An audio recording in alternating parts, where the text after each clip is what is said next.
Whoa. Whoa. Whoa. Stream time. Hello. Wow. Shocking to see me here, isn't it? Hi, folks. Happy Thursday. Who's ready for video games and gaming news? We have the Silent Hill transmission in about 40 minutes. So depending on how long yapping goes, we might watch the Silent Hill transmission live and then go back for the state of play, because I know the state of play is like 60 minutes long. So if I start watching the state of play, like even if I started right now, right this second, it would cut into the Silent Hill transmission. To be fair, it's not like I'm gonna get spoiled either way, because I have no social media open. It's still, what the fuck do you mean? It's still going. It's not over yet? Oh god. That's what you meant by it's the forever state of play. Got it. Alright. Cool. Got it. I think this is the longest state of play they've done in a long time. This is over an hour. That's kind of exciting. I guess this is their first state of play for 2026, isn't it? So this is probably their big, like, get excited about PlayStation bullshit in 2026. Man, I should be way more hyped for it, shouldn't I? I forgot this is their first, like, state of play of 2026, so I was like, oh, state of play, this will be interesting, maybe there'll be some cool shit in there. You know, like, I was excited, but temperate. I should have been way more interested in what the fuck was gonna happen today. Oh, god. I'm excited to get to it. Trying to think, what are life updates? What are things I can talk about? Because I should probably talk about things, shouldn't I? One moment, I'm actually gonna chug water really quickly, and then I'll talk.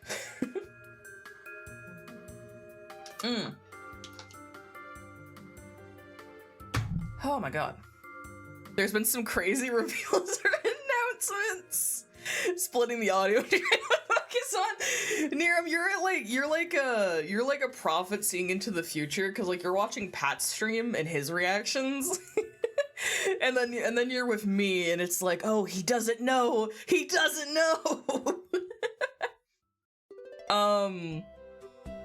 I don't, so I'm just gonna assume most people have watched it or are watching it, so I am going to spoil the one thing from the state of play that I've seen. I did see that there's a Castlevania announcement.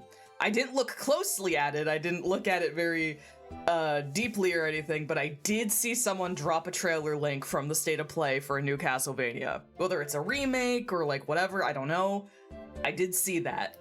That's the only thing from the state of play I've seen, just because I happened to be looking at Discord while I was setting up stream and someone dropped the link to it. That's the only thing I've seen, and I have very little context for it. So I know we got Castlevania. Oh, what do I even try and predict? What's going hot right now for PlayStation that I could predict? There's probably Monster Hunter bullshit in there. It's nuts. It'd be so funny if they're like, yeah, it's 60 minutes long, guys. And everyone's like, oh my god, 60 minutes, that's so cool. And then it's actually like 90 minutes long. There's just an extra 30 minutes of bullshit. And they're just like, surprise! Surprise, we have so many announcements. Oh my god. I bet there's Metal Gear. If people are popping off, there's Metal Gear. I know that in my heart. Fuck. What was the last game they remade? What was the remake they just released? 3? Delta? Are they...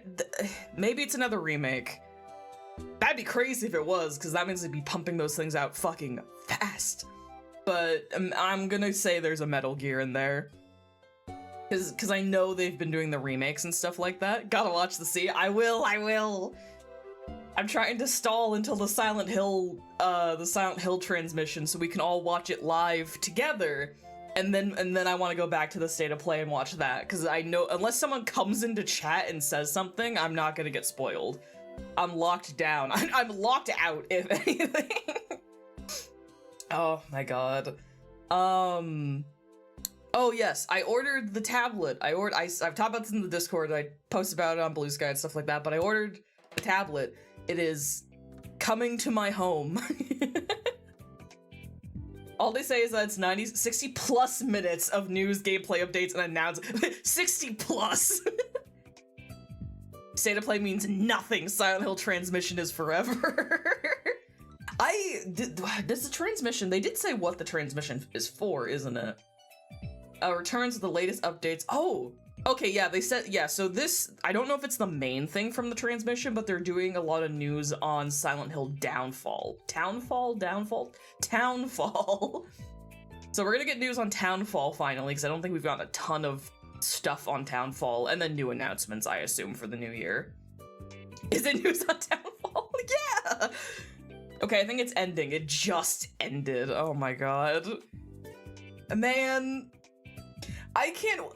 The real test of this state of play is it a state of play so good that I have to change my stream schedule?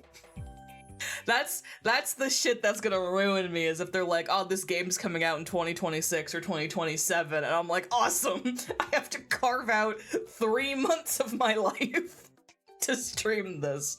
That's it happens so rarely nowadays that a new release, like, is worth it.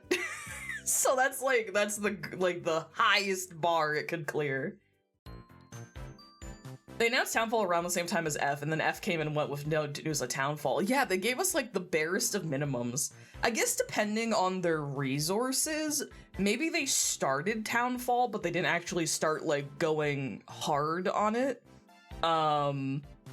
Until like F wrapped up development, because then they could allocate resources. I don't know how the Silent Hill team is divvied up nowadays, or like how they split workloads, or like stuff like that, but it's not unlikely that they had a small team on Townfall and then reallocated resources after F finished development.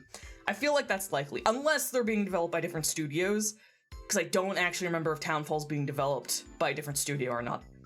Townfall wasn't the one that was being developed by an American studio. Hold on, I need to refresh myself on what the fuck Townfall is. Give me 1 second. Townfall is by a different studio. Annapurna. Oh, I forgot. Annapurna is like publishing it along with Konami. It's by Screenburn. Okay, nah, so no, just for whatever reason, we've gotten like no news. No news about Townfall until now. I guess maybe I could, either it's been slow in development because it's an indie studio, or they didn't want to like distract from F's release. A lot of, they've made that mistake before. Too many eggs in too many baskets. Okay, sorry, Pat, I got a more important streamer to watch lose his mind. I don't even want to begin guessing what's in the state of play, because, like, obviously I'm hearing the whispers that there's some interesting good shit in there, and there's a part of me that's like, man, imagine if I get a new Bioshock game. That's like the only thing AAA I keep joking that I want to see is I want to see Bioshock 4. Please, it would be so fitting. I just streamed the entire series in 2025. It'd be so fucking funny if that's what it took to get a 4th Bioshock game out of the universe. Talked about it for 5 fucking years, but then I finally put my money where my fucking mouth is and streamed everything. You're basically asking for PC Bloodborne. I know I am too. That's why it's always my joke of like, what's the craziest thing I feel like I could say? And saying Bioshock 4 doesn't feel crazy, but it really is. Bioshock 4 Infinity and Beyond. God, basically, that'd be like the kind of shit they do at this point. Bioshock, but space. You can't, we went to the sky, we went to the ocean, now space. Fuck you. Isn't that basically what Judas is, the game that's being made by the Bioshock developers or whatever? God, is that still being worked on? Did that come out? Hold on. No, it didn't. Okay, they last posted a devlog in December of 2025, so they're still giving updates. Okay. But no release date, no nothing. I'm gonna have to look into Judas to see if I do actually want to play it when it comes out. Because the gameplay looks very, of course, classic FPS BioShock. And they've definitely shown off some fun, wacky lore bullshit that I like from BioShock, like the world building and whatever the fuck. So maybe once more information on Judas actually comes out, I'll make a call on if I want to play it or not. BioShock ended that too for me. BioShock and Kingdom Hearts, fans dying for a new game to release. God, I don't know what's in the water, but today and yesterday I was getting a lot of Kingdom Hearts stuff recommended to me on Blue Sky and like YouTube and shit. Something's in the water. Something happened and they're all riled up right now, the Kingdom Hearts fans. The algorithms want me to see Kingdom Hearts. Watch them call it BioShock 3 and just ignore Infinite's existence. That would be the funniest fucking thing they could possibly do. That would like officially like make Infinite, like in its naming convention, a fucking spin-off. Oh, that'd be such a devastating burn to Infinite. And it's what it deserves, too. There's rumors of a Kingdom Hearts Fortnite collaboration. Really? Of all things? I got my big paycheck as the Kingdom Hearts sale ended. A Capcom sale, weekend sale, I think, just popped off. Publisher sale, I should say. So you got the Resident Evils, the Street Fighters, the whatevers, Ace Attorney. Ghost Trick is 16 Canadian dollars. So once again, I am ever so closer to buying buying Ghost Trick. Trying to think, what else? Is there anything else in the Capcom sale that I was interested? I don't know. I was looking at it before stream started. It deserves to be a non-canon spin-off. Amen. If anything, it deserves to be retconned and forgotten. Honestly, yeah. Like, is there anything really worth salvaging from it? I mean, like, other than the comparison to Booker and Elizabeth, as, like, a big daddy and a little sister, like, other than, like, that karmic framing, there's, like, very little of the actual story and meat of that game that I feel like is worth salvaging and keeping like hard canon. I'm sure there's another example of this, but I'm sure there's a franchise out there that has like a couple of games and then like a really bad game happens and then the series continues after the really bad game happens and they like mostly retcon it out of existence but still keep it canon in like a really minor little silly way. That's what should happen with Infinite. Like, the concept of traveling through timelines was neat. Nothing major is worth saving, yeah. Big Bird was cool! I love the bird! I love the big bird! That is unironically maybe my favorite thing in BioShock Infinite, is Big Bird! Such a cool, like, fucking big set piece thing, you know? And getting to use him in a fight. He was cool! He was really cool! Ugh, they squandered him. Oh my god. What was I? We got talking gaming and my brain switched topics. Right, I ordered the tablet, by the way. The drawing pad, the tablet thing, that I've been taking commissions for and I have my throne and everything. I did order it because it was $130 off for Valentine's Day with free shipping. So between the money donated and raised via commissions and stuff, and the fact that I got paid today, I did order it. Because that way I save money on it. So, yippee skippy, that has been ordered. Hopefully I get it by the end of the month or early next month.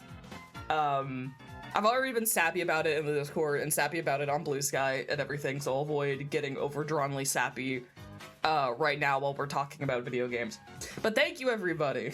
It's been really nice getting commissions, mainly being the way that I could pay for it and everything, and people supporting me. And people being so nice and people reaching out to ask about, like, sharing. Can't surprise Sinji a game you mentioned. And whatever. People have been very nice and helping out either via the commissioning or the donating or the just sharing of, like, my VGen and junk and it really helped. We raised like over half of the money for it in like a week.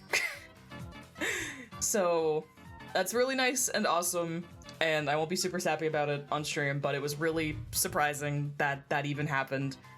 And it prompted multiple people to be like, the amount of people where I was like, wow, it's so crazy that people did that for me.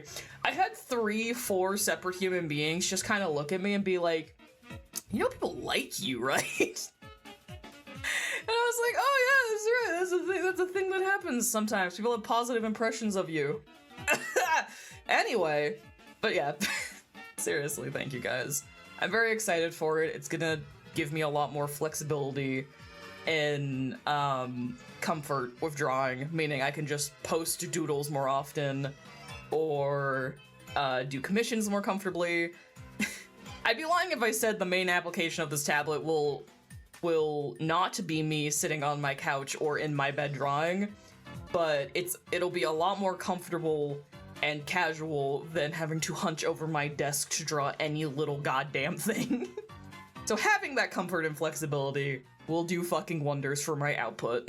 It also means that on the nights when I inevitably wake up at 4 in the fucking morning and I'm just sitting in my bed, I don't have to drag my ass out of bed just to get on my PC to draw at 4 in the morning or something.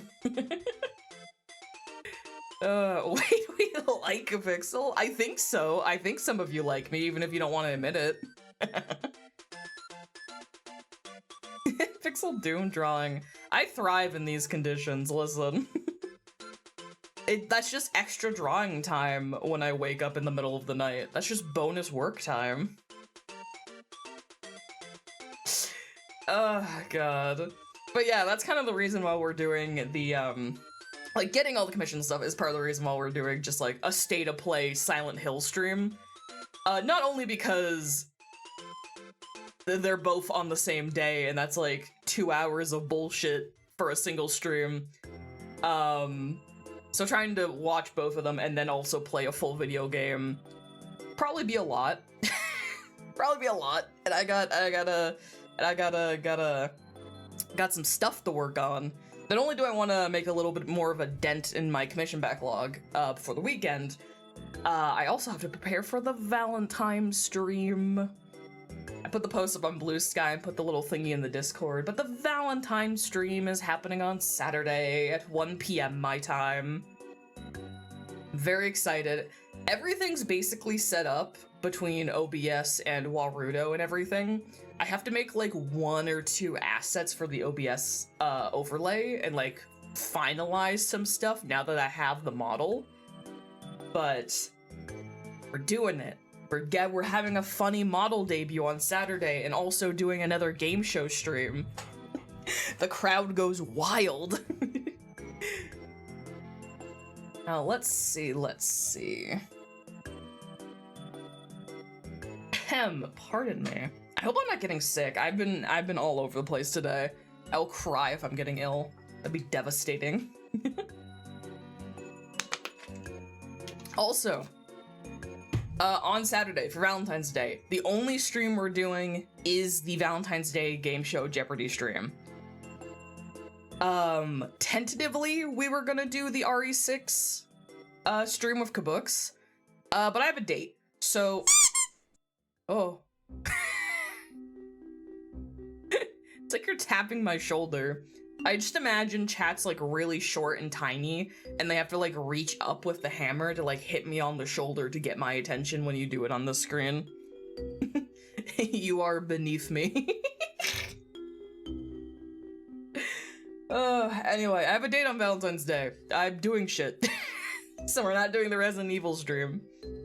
I don't know if Kabooks is gonna do anything in place of it, or if they're also busy on Valentine's Day and we both just mutually forgot to tell each other that we're not doing the stream on Saturday because of Valentine's Day, but... Don't get sick via low sleep. I've been sleeping, I promise. I've been sleeping, I swear. Other methods are allowed. Got it. Oh, God. Oh! I mentioned it in the Discord today. I love how much I talk about the Discord on stream sometimes, because it really is like, if someone's only on the streams, so much of my updates or like our chatting at the top of the streams is me just being like, so I mentioned this in the Discord, or I was talking to the Discord, or I showed the Discord. I was so scared when I made the Discord server, I wouldn't fucking use it for anything, and it'd be kind of pointless. And in fact, I never shut the fuck up about it, so that proves that, success. I use it. Oh, I'm starting to get DMs on fucking... I'm getting Discord DMs, and that's never a good sign. Anytime any, like, big gaming news thing happens, I get so many fucking messages on Discord. Or I get added into servers, and then now I'm starting to get messages, and I can't check them because I don't know if they're gonna spoil me or not. Hopefully it's nothing important. It's me, I'm the guy who's not in the Discord. That's why I still do the updates during the streams. For the Cincos out there who don't live in my Discord. Do not open till you see the guys. That's what I mean, I can't risk it. And this is from a friend who sends me video game, like we talk video games with each other specifically. So I'm like, I can't open it. He sent me 5 messages. Oh my god, what's wrong?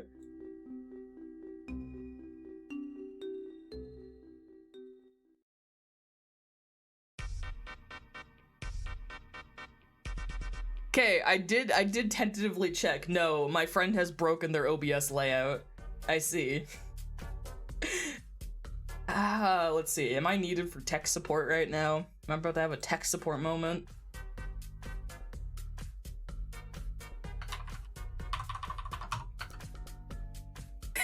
Oh, thank God. Yeah, they were trying to install a plugin for multi-streaming or something, because this is a friend who doesn't stream currently, but is trying to get into it with some other people we know that... non-VTubers. just facecam streamers, not VTubers. And he's trying to set shit up because he knows I stream. And he completely bunked his fucking OBS layout, apparently. Oh, that's kind of funny. Oopsie daisy. The joys of OBS plugins. I'm waiting to see if he asks me a question or if he's just gonna keep telling me about it. Oh yeah, you fucked it, wow. I'll get back to that later. If he asks my opinion, I'm telling him to fresh reinstall OBS. It's fucked by the sounds of it.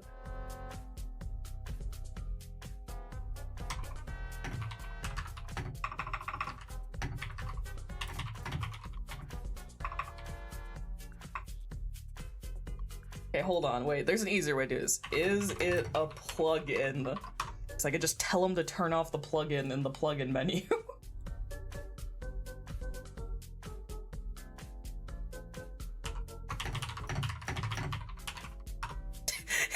Is it a plugin? Yeah. Turn off the plugin.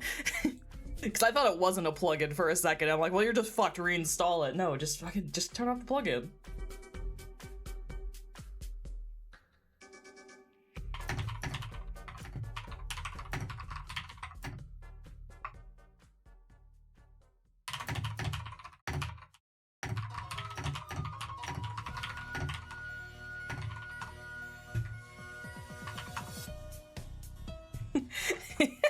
He's like, oh, I was about to try that. I'm just telling you I'm a fucking idiot. I'm like, oh, okay.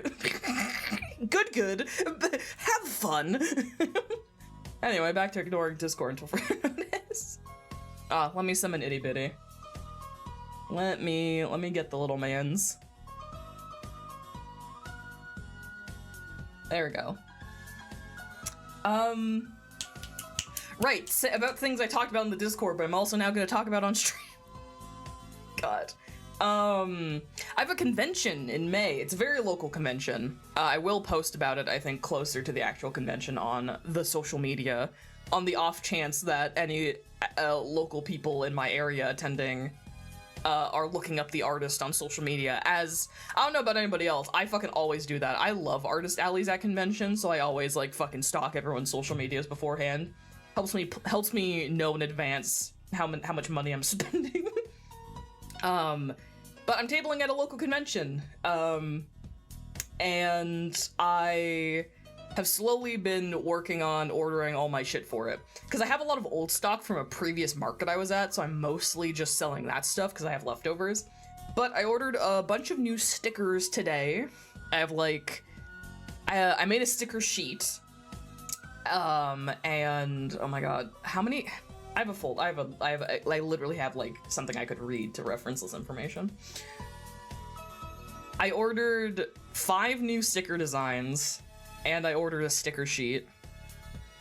I took my character Mel, who, if you follow my Art Blue Sky, you are intimately familiar with. She is an OC of mine that I use for cute art and also pinups. This is Mel. This is one of her chibis. I took a bunch of chibis I did, these chibis I did of her, and I made it into like a sticker sheet. So I'm also gonna be selling that. And I also already ordered and have the Don't Tell My Wife art books that I'm gonna be selling. I ordered 5 of them to possibly sell at the convention. I love to have some of those stickers. Man, it sucks that...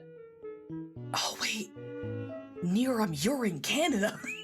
I was about to be like, I'm so sorry, I can't logically fucking sell any of my leftover merch stuff, even if I know people want it, because shipping it outside of Canada is too much of a pain in the ass. And I was like, wait, you're in Canada. There's a chance. There's a chance. It's so bad, dude. I still need to send packages to Cass and Noelle from like Christmas. But the problem is that because of tariffs and shit, it's really annoying to ship these packages. Because what I have to do is I have to go through like a third-party customs website, disclose everything that's in the package, and take pictures of everything that's in the fucking package, and like enter the values and everything. Which is not abnormal, you do have to usually disclose this shit, but it's such a pain in the ass. I have to fucking submit photos so their stupid AI recognition could be like, what's this a photo of? You're saying you're submitting, I don't know, a copy of Castlevania. That's one of the things I got Noelle. Give me a photo of it so I can trust you.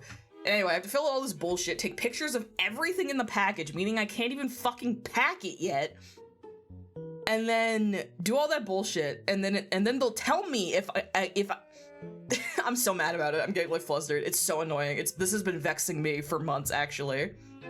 What did I walk into? Me complaining about fucking customs and how mailing packages to the United States is a pain in my fucking ass. So, like, you have to take pictures of everything, you have to disclose the monetary value of everything into this third-party fucking website app bullshit, and then it'll do, like, a thing, and then basically it'll tell you whether you need to pay customs or not, and whether you need to pay customs or not, like, whether you pay something or you don't, it gives you a QR code that you then have to take to fucking Canada Post and have them scan it. But the problem is that the code only lasts 24 to 48 hours. And there's no buses that easily go to the post office that I use. Like the one that's closest to me. So like I have to know that I'm gonna have like multiple hours of free time to submit the customs information, pay the customs fee, and then get my ass to a Canada Post. And it's just, I don't have the time. And these packages were for Christmas. I have a package for Cass, 2D Casual, and I have a package for Noelle. You have no way to get stuff to the post office? The closest post office is at a mall that's close to me. I have to be vague so I don't fucking dox myself. The one at the mall, Bradley. That one is the closest one to me. There is no bus that just goes to that mall. I have to go on a bus, cross to the other side of town to the mall on the other side of town to get on to get I know what you mean. It's an hour. You have friends. Yeah, but I don't have free time. It's a dual problem. It's a dual problem. I don't have a lot of free time. I have to have enough time to sit down for like an hour and a half and fill out all the customs bullshit and take images of everything. And I have to actually get my ass to a post office. And it's just, I just don't have the time. It's been so many months and I hate Canada Post. There's a part of me that hopes that if I just go in one of these days, they'll be like, oh, you don't need to do that anymore. And I think secretly that's what I'm fucking hoping for. God. Hell on earth.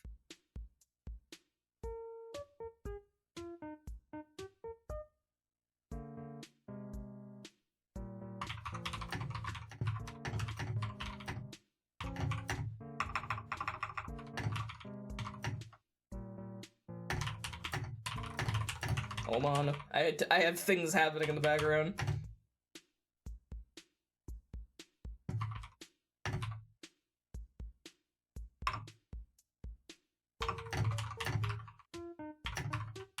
Also, I promise I'm not answering DMs about video games, don't worry.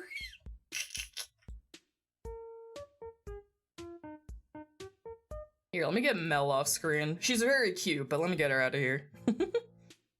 Anyway, hi!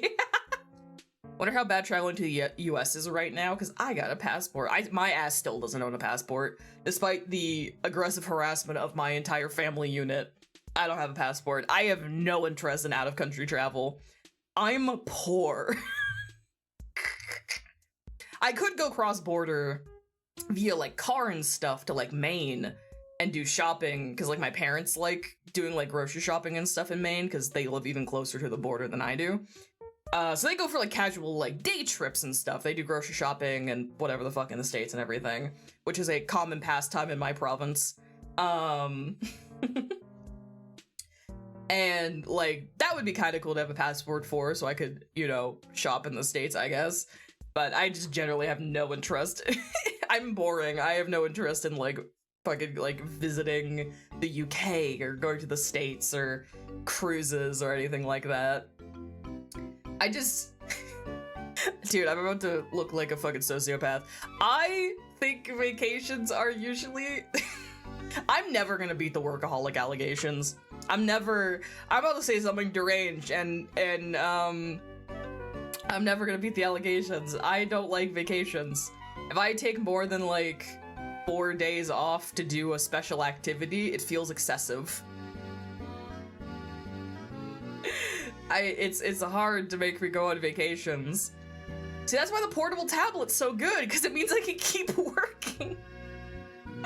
Even when I'm not home.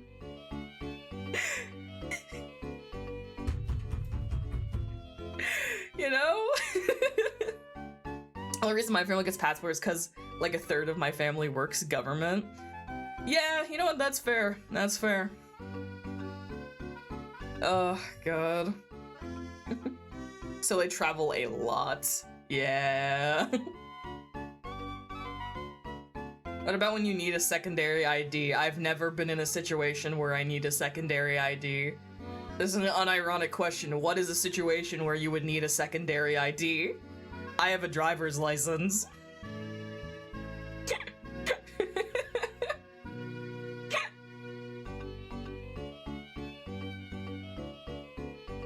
I did to get into Redacted. Did we need a second ID to get in there? Wait. Because I have a driver's license. Yes. I don't know what the fuck they accepted as my secondary ID, but it wasn't a passport, that's for fucking sure.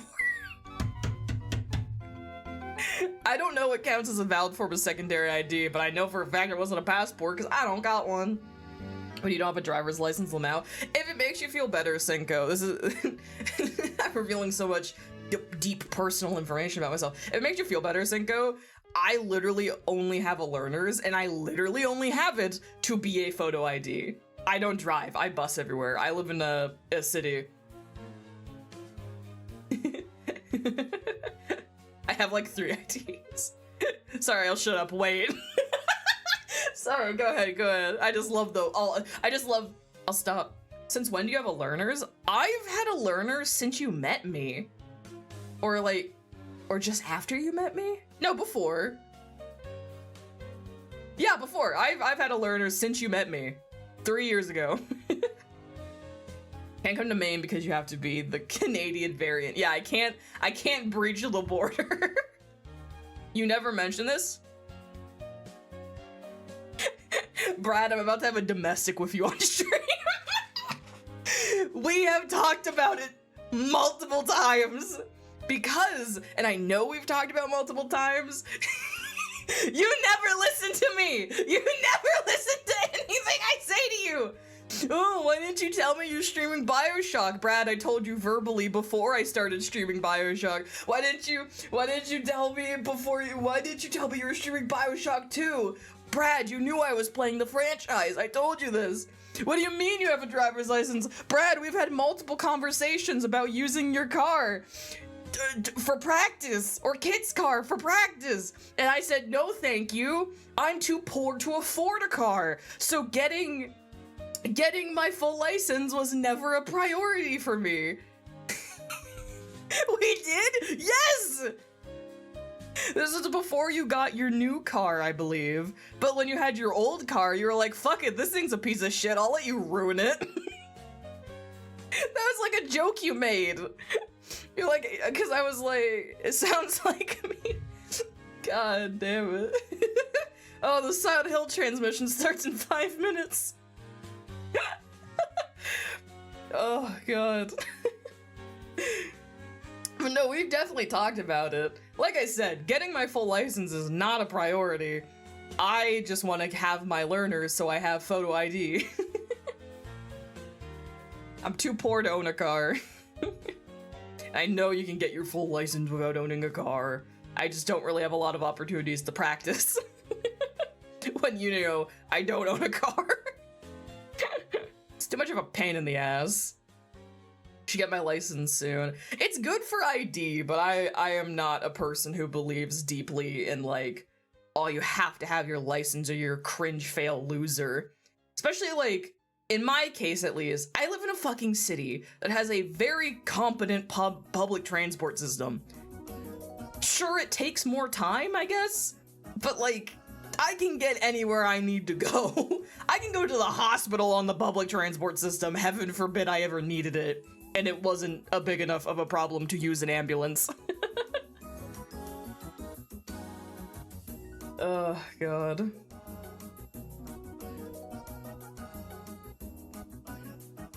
I guess I should get ready to watch the Silent Hill transmission, shouldn't I?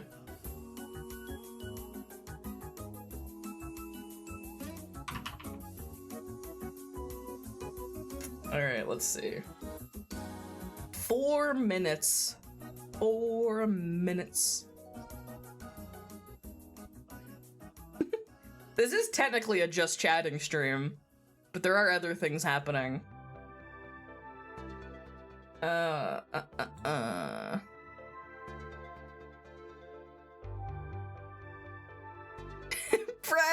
just he doesn't listen to me. He doesn't listen to me. That's what he did. He says stupid things to me because he doesn't listen to anything I tell him. That's what the problem is. That's my damage. That's my issue. He doesn't listen to me. Fucking hell. Alright, we're not starting this, but I'm prepping things.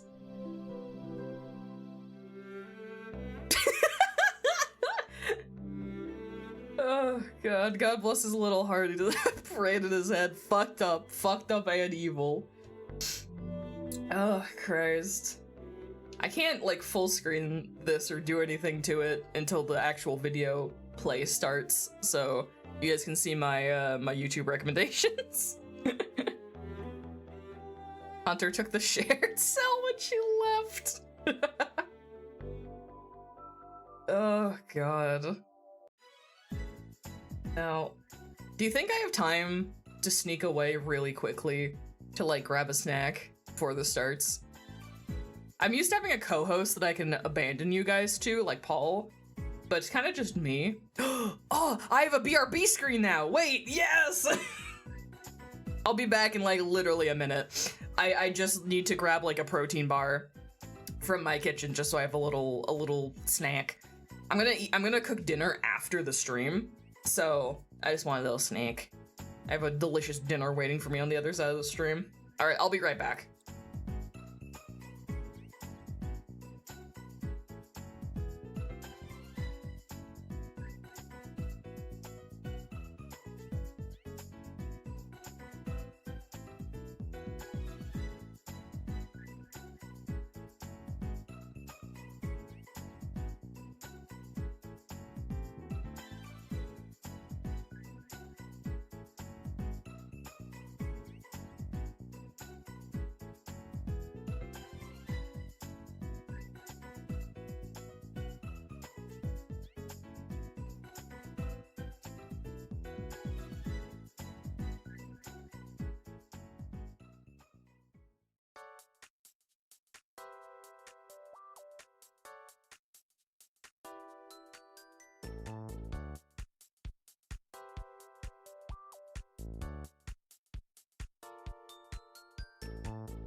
Niram, you're so evil. you're so evil and dastardly. Premiere will begin shortly. Also, hi, I'm back really quickly. I have a muffin and 2 banana because I need to eat these things before they go bad.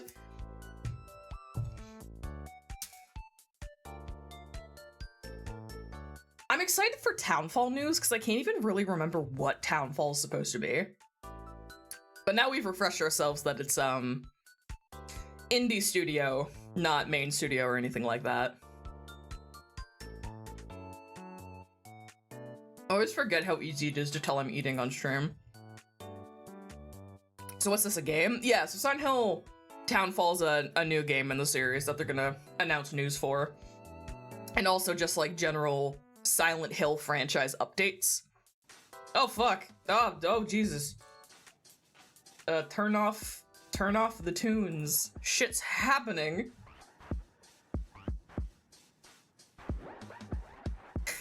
Also, yes, we are watching it like this, so that way I don't block as much of the stream content.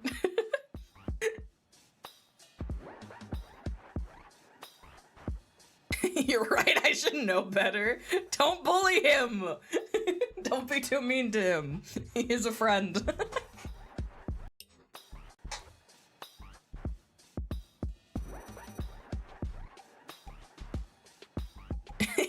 Yeah, it's my job. I'm the only one who's legally allowed to do that. These YouTube Premiere whatever the fucks, I feel like they just get fucking weirder and weirder.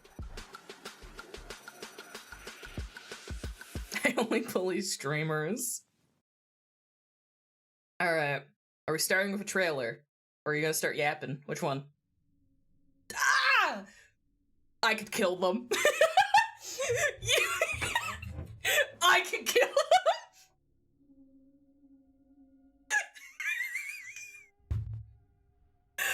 Oh, that's crazy. Oh, I got a head rush from that. Oh my god. Fuck.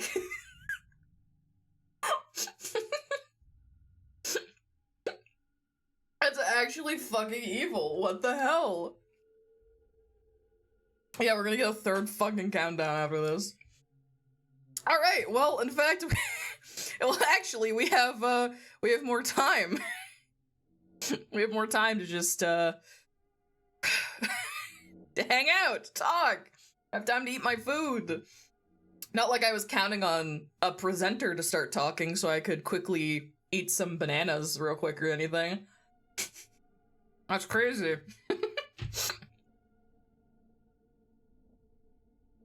Why would they start at 10 minutes to the hour? I wasn't paying attention.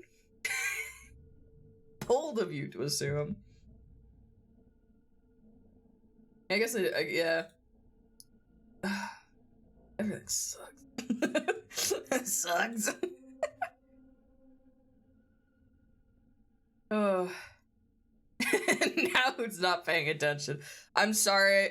I'm sorry. You're right. I'm so sorry for not paying to the YouTube description of the live stream video. That is just as bad as forgetting almost everything I've ever said to you. You're right. These crimes are equal and I should repent.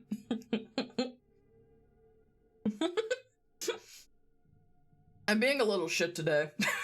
I woke up feisty from my post-work fucking pass-out nap. Something in the water. That sounds about right. Ah, God. Today. Mean. So mean. Ah, you know what? While we're waiting for that to go, I remember there's a thing I need to talk about. I'm so sorry that I have to shill a thing. But I do have the Ko-fi memberships now. For my game dev shit. I post about it in the Discord. And I think I made a post about it on Blue Sky. I don't actually remember if I did that or not. But I have memberships on Ko-fi now. So you can support... Why is my model cut off weirdly? Hold on. What's wrong with you? Did that fix it? It did. Start during the countdown. But I have Ko-fi memberships now. And I don't remember if I have a link to my Ko-fi thing on Twitch. I'm going to check, because I literally don't remember, and if not, I'm putting it in the chat manually. Because I do not recall. Apparently I do have a Ko-fi command. Let's see, is that still working? Oh my god, it still works. Oh, 2 of them. Sorry, I'm still trying to eat. I'll put the food down. I have Ko-fi memberships and stuff, so basically if you join the monthly subscription thing, it's like a Patreon, if anyone's familiar, but through Ko-fi. And it's gonna be for my game dev stuff, so as I start development on my next game project, Euthanasia, I am gonna be posting, like, notes and updates and behind-the-scene things and, like, concept art and all that jazz on the Ko-fi mainly. I usually don't post about any of my games, really, as I'm developing them. I usually keep them pretty private. I just don't tend to post random bullshit for them. Sometimes I'll share concept art, but usually it's pretty tight-lipped when I work on game projects. So, kind of as like a middle ground to that, and because people have expressed wanting to support stuff in the past, and have encouraged me to do this again, you don't even tell your You're in the Discord server, Bradley. You got the ping when I announced this.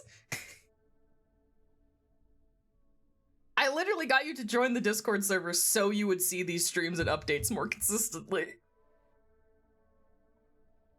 Crying and sobbing my eyes out, I am.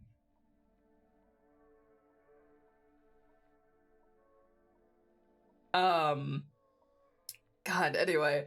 So if you want to support, like, my art and specifically my game dev stuff, there's the Ko-fi memberships for it. The lower tier is $3 USD, and that gets you access to anything I post, and it also gets your name in the credits of the game as I make them, because this is probably gonna be something I want to continue and cultivate as I go. Pardon me. You get all the behind the scenes stuff, all the updates and contents and things, and you also get your name in the credits as a supporter. There's also a $10 tier where you get everything else from the first tier, plus a monthly art request. There's only 5 slots for that right now, because depending on how long, or how busy I am, I should say, how busy I am, I don't want to take, like, an infinite number of these art request tiers. 3 USD, that's like 50 Canadian. I know, I'm practically robbing my home country brethren. But the internet, she tends to work best in USD, unfortunately. Or at least that's what most people are familiar with. But yeah, I wanted to mention that real quick on stream, and I will probably mention it going forward here or there when the game stuff comes up. But yeah, if you join, you also get a unique role in the Discord server, and that role gets you access to a special Ko-fi membership chat, where people can talk about, like, the Ko-fi shit. Oh god, I've been bitten. Oh god. Do you have treatment? Are you rabies free, please? Thank you, Kit. Thank you very much. 33 months. God damn, dude. You've been in it for the long haul.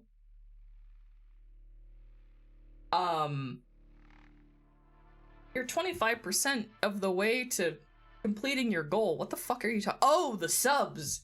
I'm at 5 out of 20. 20 subs. I'm 20. Thank you so much for telling me this, OBS. I will do so much with this information. Anyway, I said this like multiple times as like a disclaimer with the Ko-fi, but please know that even though the Ko-fi is a monthly membership, I'm not gonna do like big monthly devlogs or anything like super crazy. This is meant to be something like casual support of people helping me out and helping me like pocket money to go towards game dev, or just also like keep me alive while I work on games and all my other shit. So my goal is to post like 3-4 times in a month, whether that's like game content, like concept art, notes, spoilers, like whatever the fuck, talking about the games more, and like inspiration, like mini blog posts. My goal is to do like 3 or 4 a month, like as I get into game development, and post what I can. But I want to make it very clear that like I am not attempting to pump out video game content mill bullshit for this Ko-fi while also doing all the other shit that I'm busy doing. It's meant to be casual. And I want to extend a thank you to the people who are already supporting the Ko-fi. That was fucking crazy to me.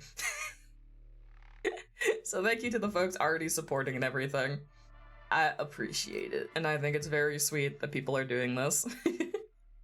But yeah, I'm done shilling. It's just I've had a lot of shill-related updates since last stream, because I have had the commission push and the tablet, like, donation throne thing, and now the Ko-fi, so I've had a lot of shill-adjacent things I've been setting up.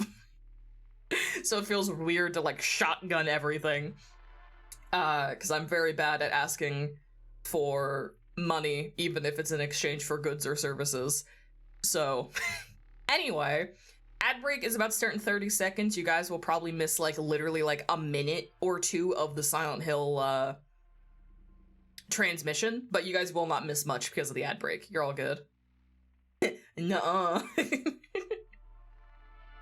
No. The whales of agony.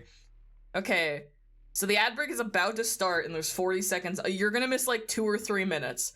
You got this. It's okay. It's gonna be like they're gonna talk for like 5 minutes about the history of Silent Hill or something, and it will be boring and it will be fine.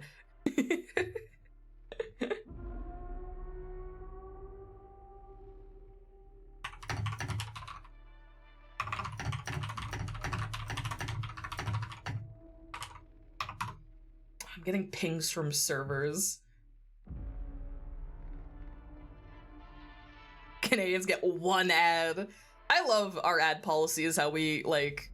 I've noticed that too occasionally on streams. Like, at most, I'll get a minute 30 of ads. It's kind of great.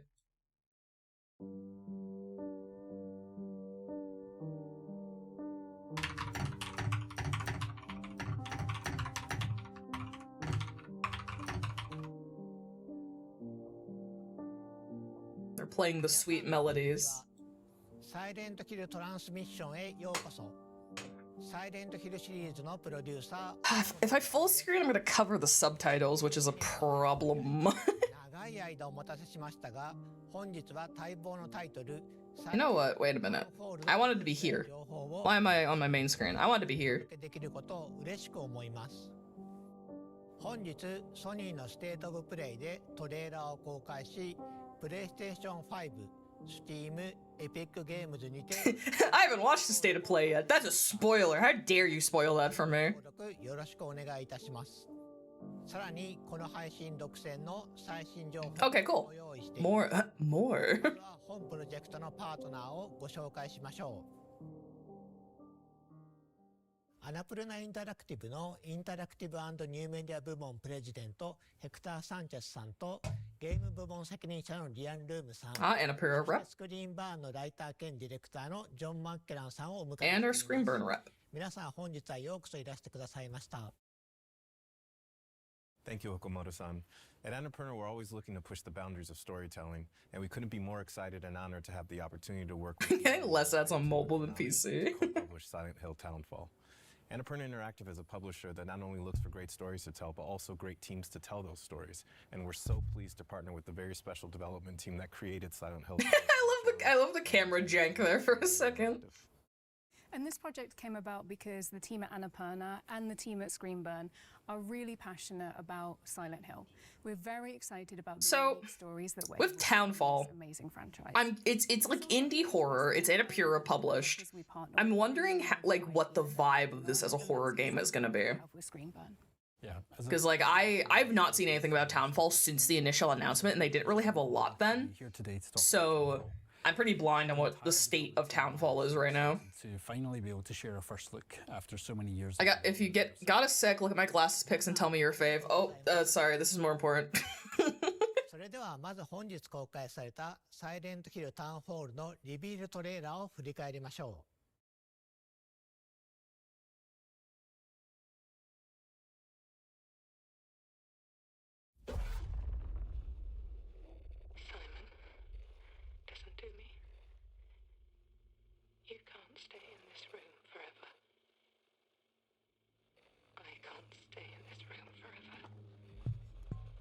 Okay. I know this is going to be hard, but you have to come back to me. Come back to me, Simon.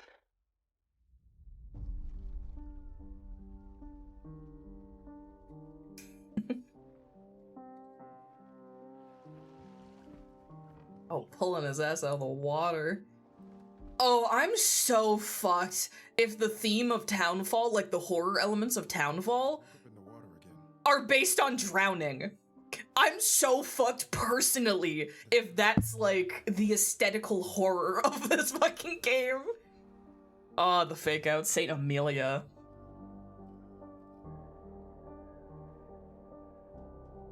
What do we do until help arrives? Please stay safe. I'm liking the vibe so far. I like that it's not an American town. I like that we get some aesthetical differences that way. No matter what I do. What are you afraid of? I'm afraid of drowning specifically. I have a fear of drowning. It doesn't let us change things. You did what you did. Okay. I'm like already crafting theories about like what this game is. You know, like what, because every Silent Hill game stereotypically has like the plot twist, right? Like the psychological elements and plot. What the fuck? Oh, is that one of the monster designs? Okay. Okay. First person. Dude, fucking hospital horror, medical horror, and like water drowning horror. They literally grabbed two of my phobias and were like, what if we put them in Silent Hill?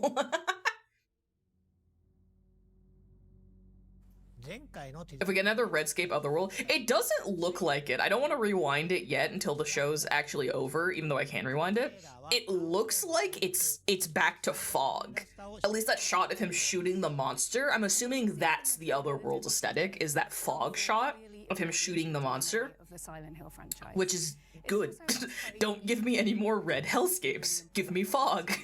Give me something depressing.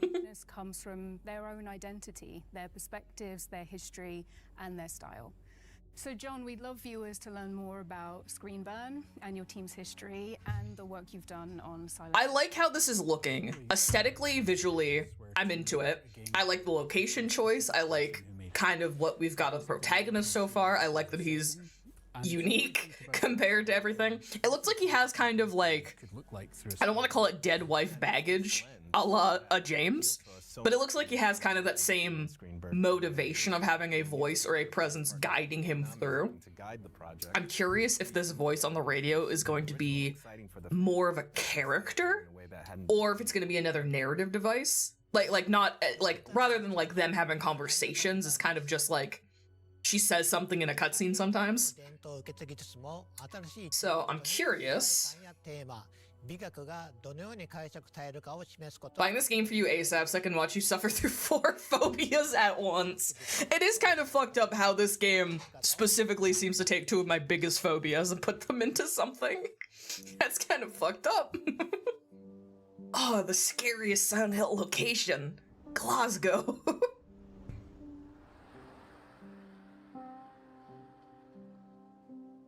Listen, as long as there's not a prolonged drowning section in Townfall, I'll be all right. It's less water and definitely like We've got our previous games that we worked on. Sorry, the medical drip threw me for a second. Super Arclight was our first title. That Stories Untold. Sorry, we streamed that. We 2017, streamed that. That game was great. I loved Stories Untold. soon. Or little- I didn't even realize Screenburn was who thought that we're gonna did be slotted in at the end there. fucking Genuinely Stories Untold. work with I would have been way more like, I would have been on this game shit if I knew this was a Stories Untold team. kind of like figured I really liked their work and their way of like doing storytelling in Stories Untold for such a short, confined experience. our tracks. I thought it was really good. Opportunity we ever So, nice. we knew we all wanted right away. We pulled together a pitch of. Oh my god, I thought really cool I thought his desktop of the red was a game screenshot or like Konami and a Unity render, and I was like, fuck! this is It's not. what we It's need. desktop. Nobody panic. We want you to go for it, and so to have their trust in us, both Annapurna and Konami, is a huge honor.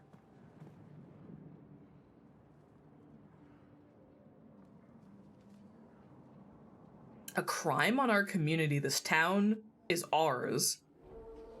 So yeah, this is where Graham lives and where design lives. My name's Graham McKellen. I'm the lead game designer. John is my brother. I'm We've been curious- together for a while. Curious what the protest aspect of the game's gonna end up being. That we watched when we grew up. The medical thing makes me wonder really well together. with- if it's just like he was in a coma or something, and like that's a narrative device, or if the protesting thing and to the this game in first person hospital thing are connected. You know, you have a more limited Because the protest view. is kind of giving like plague energy, if that makes sense. I don't know. I'm picking up vibes, and You know, it's hard to guess at this stage where the plot's going. Than what happens right in front of you.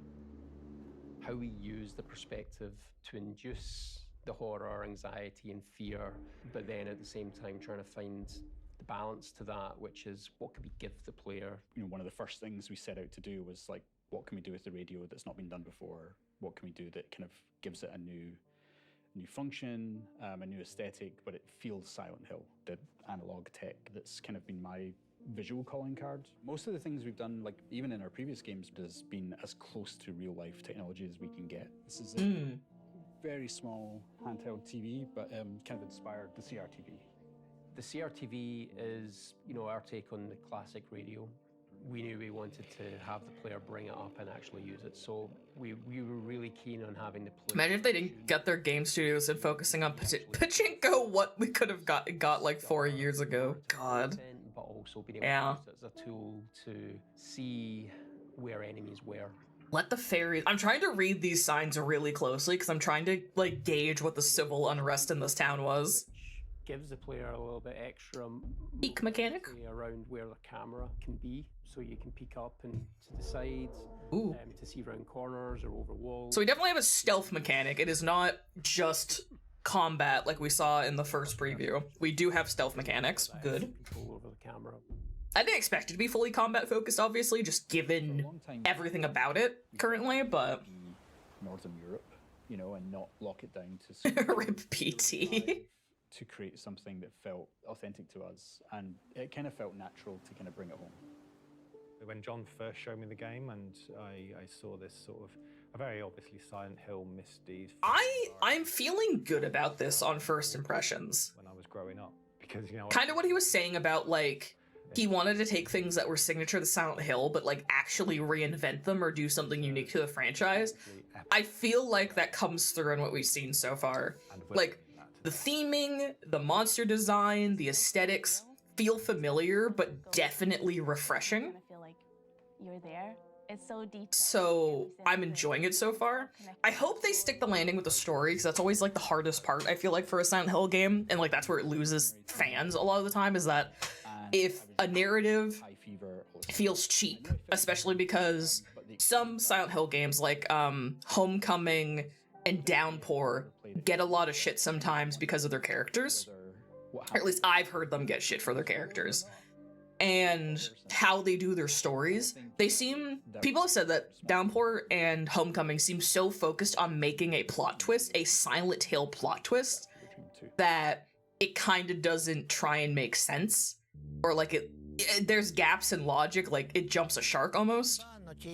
So I hope they stick the landing, but I really like what we've seen.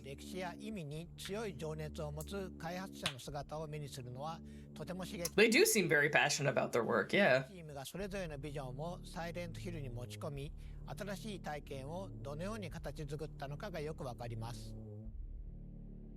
さて、公開されたばかりのトレーラーについて語るべきことがたくさんあります。 I think the one positive of this continuing instead of PT is that the protagonist is nobody. I'm so happy for new protagonists. You know what I mean? I'm so happy we have a new protagonist, and like, it's nice. I mean, I really like the protagonist of F. She was very refreshing because she's our second female protagonist. Like playable protagonist, I guess I should say. Because Alessa's a very major character and shit, but she's like our second female playable character to my knowledge. Other than the arcade game, but I feel like no one's gonna get my ass for not including like one of the arcade game characters. So it was nice having her, and I still want to play F at some point when I can get it. It's just it's expensive. So I do want to still play F and get to experience that and like get more accompanied with that character and how they like handle her. But it's just nice to have new fucking like lifeblood into this series, you know? Resorting to violence isn't the only option. In fact, with the aid of the pocket television, known as the CRTV in the game, evasion is every bit as useful a survival technique as I like how you use this radio mechanic. Experiment and find a playstyle that suits them while being mindful of the resources and the opportunities that surround them. I like Norman Reedus, but I feel it would have brought me out of the game a bit knowing I'm playing a celebrity. That's like the only thing I didn't like about PT as a concept is like seeing his face and it being like such an actor. You know what I mean? この要素は遭遇前の慎重さが生かされるだけでなく、見た目手触りの面でとても映画 I'm a big fan of radio mechanic. Also, shout out to Business Gamer Fashion. They're like both wearing it. Well in first person. And it allows players to... And I like being unfair as this game really just Silent Hill 2 in a new FOD. I wouldn't use the word unfair, but I think you're jumping the gun slightly. More immersive. Rendering details up close in the character's hands and I like maybe I'm too big picture on it, but this feels very different. I also until further notice am assuming that the protagonist did not murder his wife or whoever is on the radio. Looks like they just took the Silent Hill 2 remake. That might be more of a every AAA game looks the same problem. Hey look, it's Silent Hill 2 remake! Oh hey, there's F. Because I mean, maybe I'm taking too broad a stroke of it, but this game is like completely different aesthetic location, different theming, even though there's like a medical theme and like the radio and shit. Different location, different theming, different aesthetics, clearly different like political or societal influences with this like protest, like this island was locked off from everywhere else. Because there was that sign that said open the ferries, implying that this is an island that got like locked out from other places. So I'm wondering if there was like a plague thing or something happened that had this like city abandoned. Throughout Silent Hill's many stories. Yeah, guilt is like the main theme of Silent Hill, you could say. Guilt can manifest, where it comes from, what it can do to people, and how, if you can, come to accept or resolve it. So while those narrative themes are distinctly Silent Hill, we're looking at and interpreting those themes. I am curious how they are going to do this guilt then, because I almost hope that the guilt that the main character of this game feels isn't earned. I want them to do a protagonist who's guilty about something that objectively isn't his fault. Because we've had a lot of protagonists be guilty for a lot of crimes, usually. A core James murdered his wife. He was guilty about it. Fucking present in all Downpour guy. is Oh, missing. fuck, did he get his kid killed? I guess there's multiple endings that change what Where players will that gradually answer is in Downpour, right? Because in some endings he is the murderer, some endings he... Well, no, he is always the murderer, isn't he? characters to meet along the way too. I sound insane to anyone who can't even grasp what I'm trying to fucking talk about with Downpour, but Some we've had murderer. even further invite Alex Shepard was a murderer. Downpour Man was a murderer. James Sunderland was a murderer.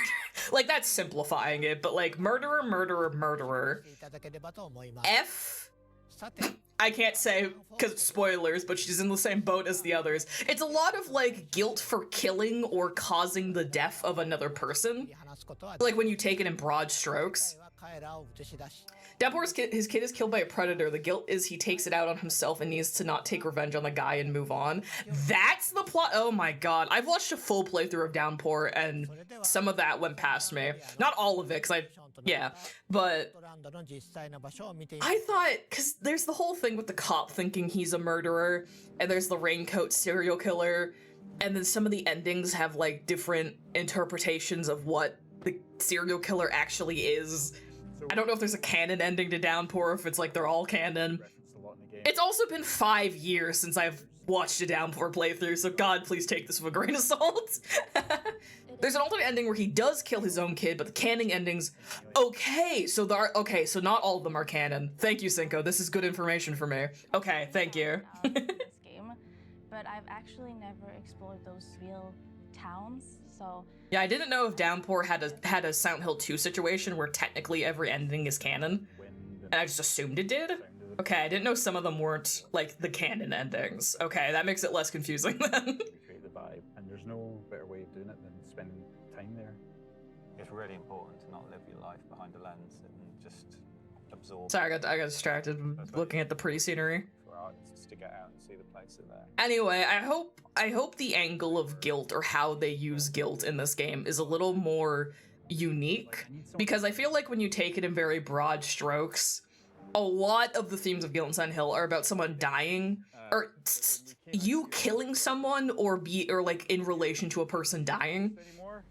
And I feel like you could do a lot more with that. I know F does. I know some of the theming and like story content of F very loosely. Blue and light going down. Everything from that moment was when we kind of realized. But it's a lot of just someone died and I feel guilty about it. I'm like, I feel like there's other shit you could do. Called a horror.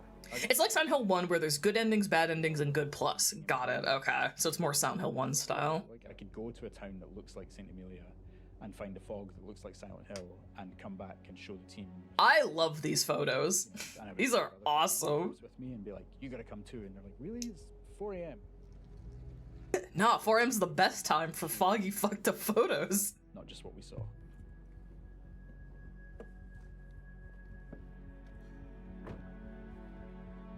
This was like the first beautiful corner that we did. And then as we get around this corner, yeah, it's literally the same. It is actually, yeah. This is so cool. Yep. I hope we have that in the game. The seaweed.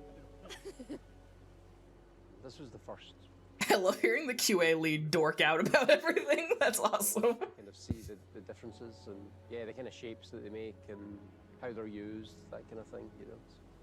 This is it. This is very similar to St. Amelia. I really enjoy seaside towns, like the aesthetic of them and stuff, and I feel like I don't see them utilized in game locations very often, so maybe that's why I feel like this is extra refreshing to me, is I feel like, This town was what happened. I just feel like we don't see Was a big factor. these styles of towns utilized, like, for a full game. Like, sometimes they're used as inspiration for, like, portside towns in an RPG or something. Why you're there. But I feel like it's been a while since I've just played something immersed in this particular town aesthetic. You It's just very nostalgic to me. I spent a lot of time living on the coast or in, like, coastal areas. So I like it. I like it. because a lot of stuff are so similar to in-game, even like the slanted walls, the colors, wherever the benches Did you play Thank Goodness You're Here? I do know of that game, yes. through the entire town. They're really fun to walk up and down in real life, but when you've got a monster chasing you, it's just not a nice place to be. Coming up there, this So we do have some red evil bullshit, but I don't think it's the other world of the game, at least. And luckily, Unreal allows us with Nanite to just sort of layer on loads of meshes and textures on top of each other. I don't know what this is. Bits of like rag and tarpaulin, like the glove, for instance, there. It's just like layers upon layers upon layers of life and history. You're mimicking several hundred years worth of life. That's what we aim to do. And a lot of the time, the player will just sort of walk around and absorb it, and they won't know why it feels like a real place, but the effort that we've put in will make them feel like it's a real place, and it will give them that sense of history. And yeah.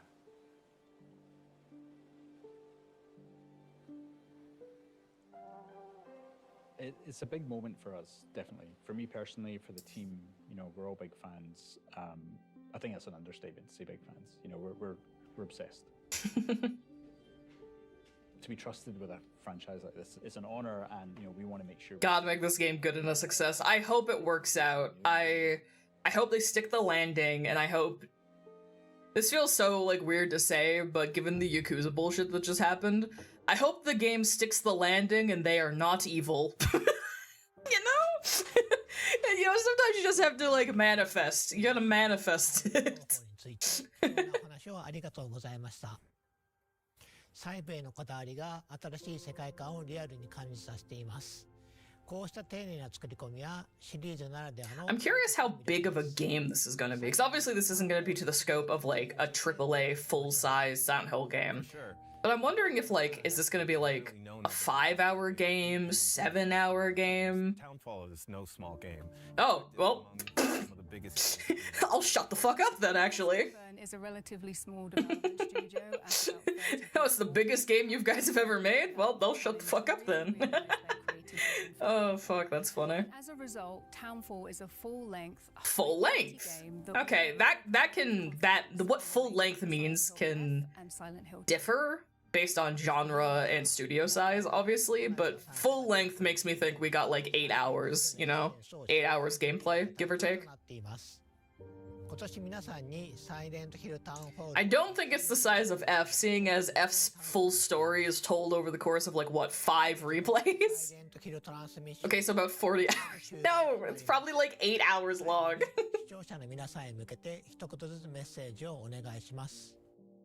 We're so thankful for your patience, and we can't wait to show you more of what we have in store for you in Townfall.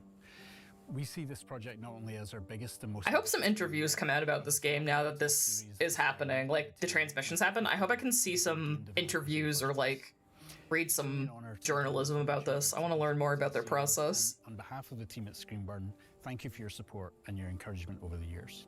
We've loved working with the entire team at Screenburn and are very proud of the game they've created. Our goal at Annapurna is to support our developers so they can focus on making the best possible game.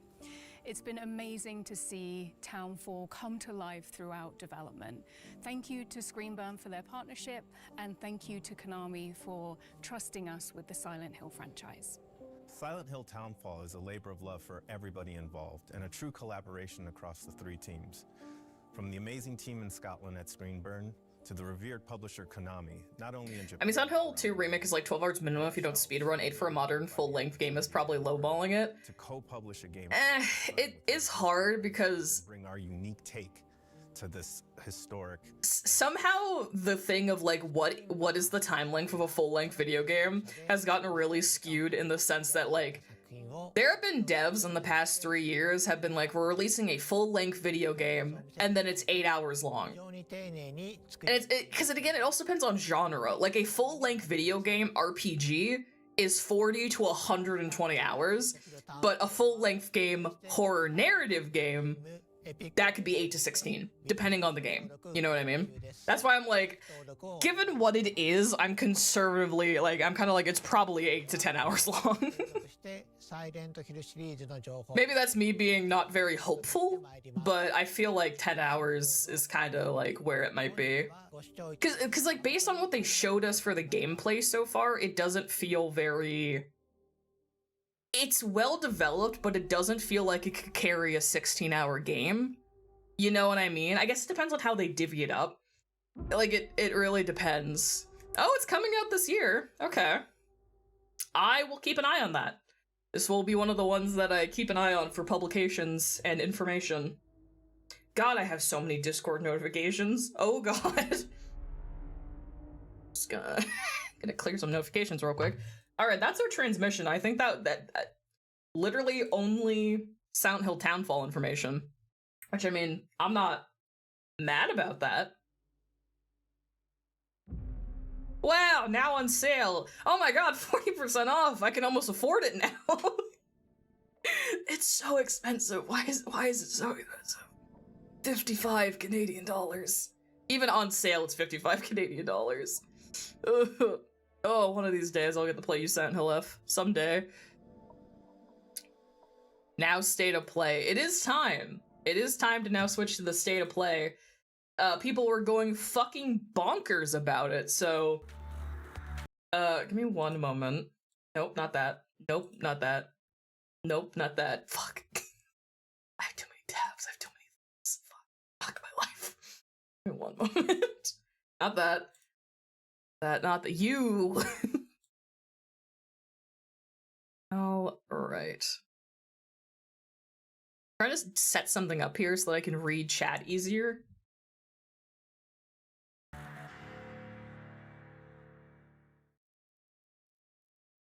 Okay. You give me hell for too many tabs. Listen, I have a lot of shit open right now for streaming.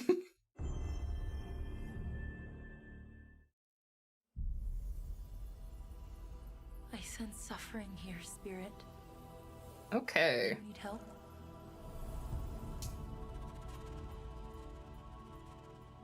How many tabs you got? Well, for Firefox tabs, I have 2, but I also have 1, 2, 3, 4, 5, 6, 7. I have like 10 things open. I have like 10 different programs and bullshit open, so that's why it gets a little bit hard to thumb through everything. Really fat fingered my way through it this time. Oh, thingy! little emerald wolf. Wolf, fuck, fox! God damn it all. Dangerous corruption was locked inside. We've seen this before, haven't we? Practice. I feel like I recognize this protagonist design.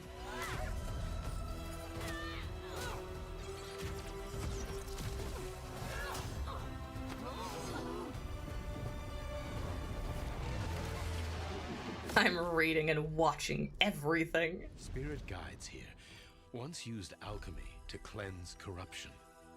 Maybe you can do the same.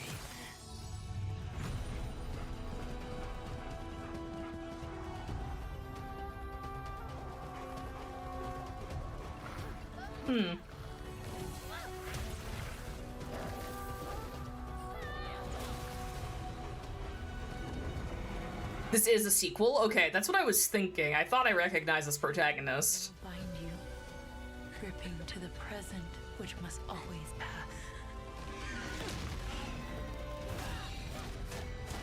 I feel like this is definitely more... the word that comes to mind is stylish. This feels more stylish, more well-developed maybe than the first game. Because this is already, to me, having a lot more impact on my memory with, like, the designs and the theming and the aesthetics it's utilizing for a lot of its world design. And I feel like I don't remember that the imagery being this strong in the first game.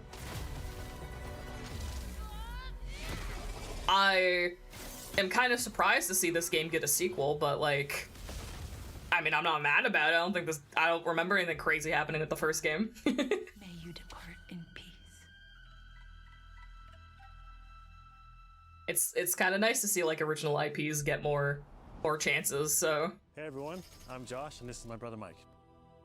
We hope you enjoyed that first look at our next game, Kena: Scars of Cosmora.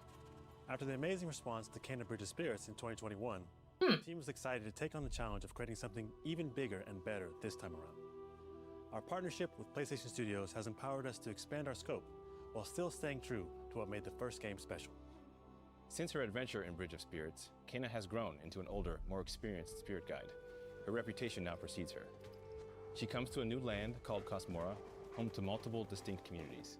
On this adventure, Kena discovers a spirit guide's role in helping living people, not only those who have passed away. With PlayStation Studios support, we're building on everything that fans loved about. I like these original IPs that show up every so often on PlayStation. That's kind of the nice thing. Like, say what you want about any major studio or company and the recycling and kind of like what's going on in the game industry right now and the wider space about like IDs being recycled, IPs being into the ground, almost a lack of creativity in AAA spaces. It is refreshing to watch state of plays, and usually there's at least one original IP trying to do something interesting. And they're usually ones that are like partnered with PlayStation Studios, like are getting support from PlayStation. So that's kind of why I prefer State of Plays over a lot of these other shows, is like, I don't know, I kind of have more attachment to PlayStation IPs, broadly speaking. Sucker Punch? Instantly afraid. Instantly afraid when I see Sucker Punch. What's happening? Anyway, yeah, State of Plays have interesting little things in there sometimes. Gross. Cool. The Kitsune and the snake. These look like lich-ass designs. I kind of fuck with it. I miss Little Big Planet.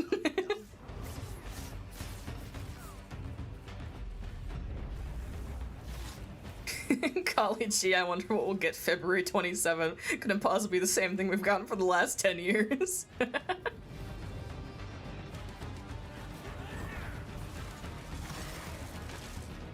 Demonic Yokai 6? But there was only 4 of them. Nothing can stop the true warrior from vengeance, not even death. Right! I forgot! They have a multiplayer game, or whatever the fuck it is. I forgot! I forgot that game had multiplayer. Who do you think will come out on top, Sam? Oh hey, Death Stranding. You? Or me? I can't wait to find out. That fuck-ass mask, oh my god. Oh, coming to PC. Okay.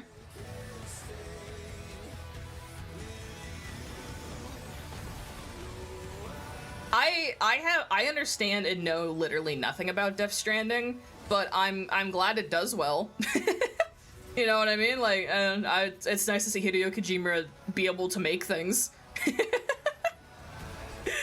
I forgot it wasn't on PC. I totally thought this game was already on PC. That's really good. I'm sure this would allow so many fucking more people to finally get to experience this game now that it's not exclusive anymore. March 19th. Okay. I want to ship more packages.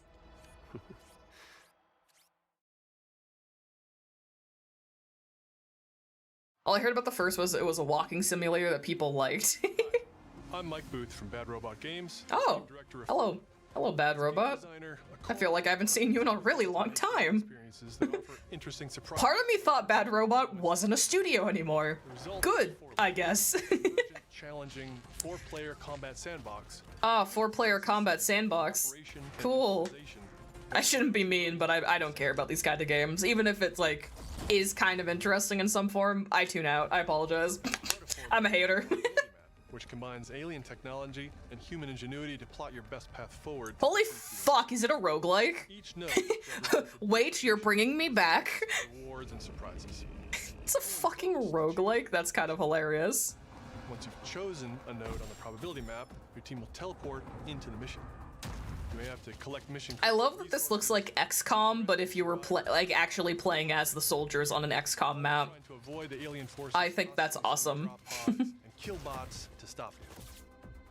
We've worked hard to ensure that there are tons of items to choose from and a lot of strange creatures and mysterious things. I love how this keeps alternating between looking like a really interesting, like, original property and then having the most generic multiplayer game assets and UI elements I've ever seen in my life.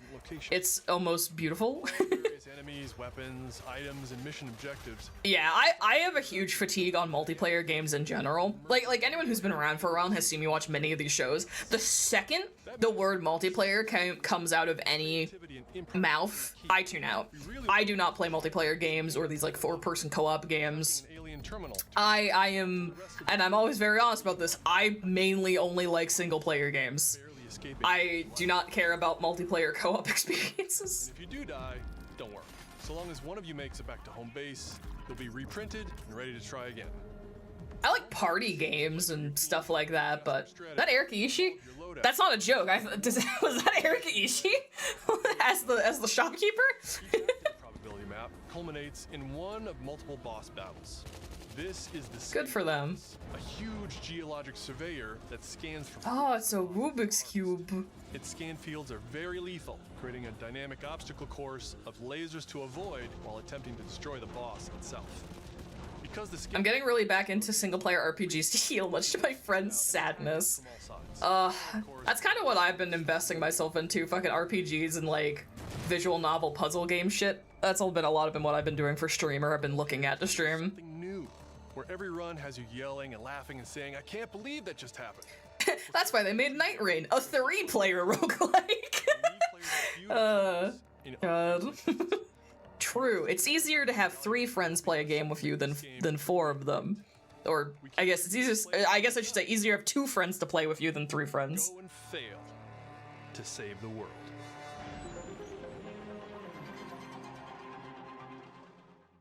All right, roguelike 4-player multiplayer alien invasion game.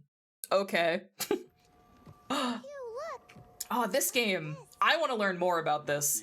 Everything I see about this game gets me gradually more interested in it. The demo's out. There's a demo for it. I saw the demo on Steam.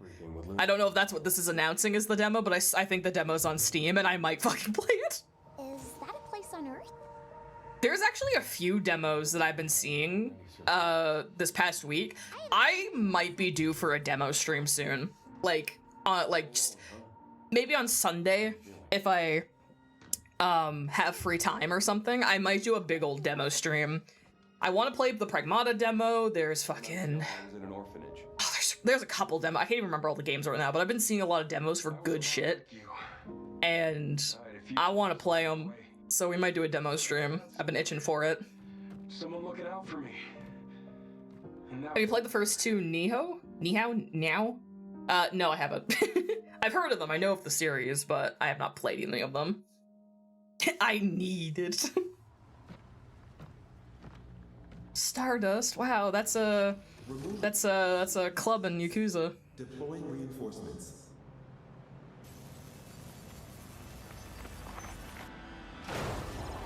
Oh. Oh! What the fuck? Appropriate reaction. Oh, release date, April 24th. Okay. Oh, there's a gameplay demo available now. Is it only on PS5? Oh no, what about me, a lowly Steam player? Fuck. 6 survivors of Raccoon City home, dead from the same thing. Oh my god. I'm gonna be so honest. I know this is Resident Evil. It's gonna be cool. Give me one moment. I need to say something. I saw this. Do you all want to know how I just got actually scared? Do you guys want to know what I thought this was?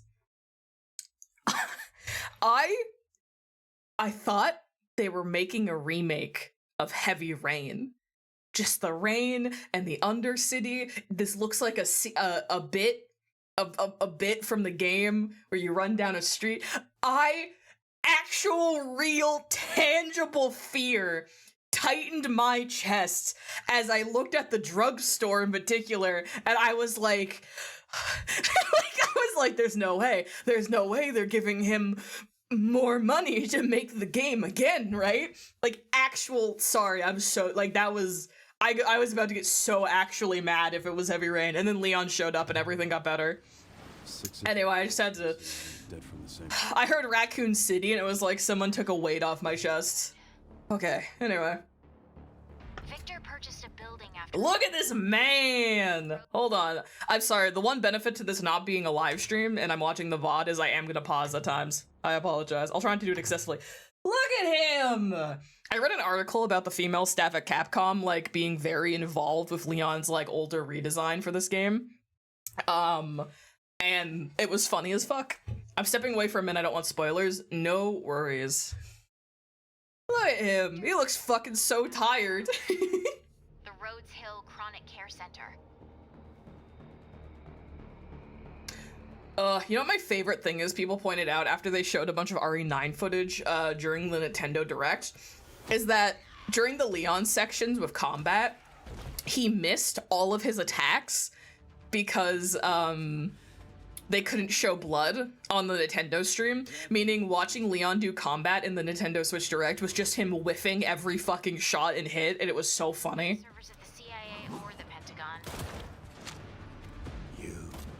So this game is very distinctly being split between action Leon gameplay. I say action, but like, oh, diseased. But like action-oriented gameplay with Leon and less action-oriented puzzle gameplay, it looks like, at least, with our new protagonist. I don't know what it is about. I like, at least, that the RE franchise seems to be getting better at balancing action orientation versus stealth and puzzles. It feels like a more deliberate, thought-out decision nowadays to like make these choices. Where it all began for me. Also, hello, creepy little girl. I didn't comment on her, but hello, creepy little girl. What do you want to know? I don't want any more regrets. Whatever it takes, count me in.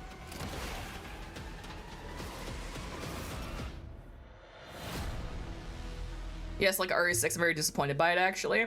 I'm not surprised, because I feel like we've talked about this before with much contention, but,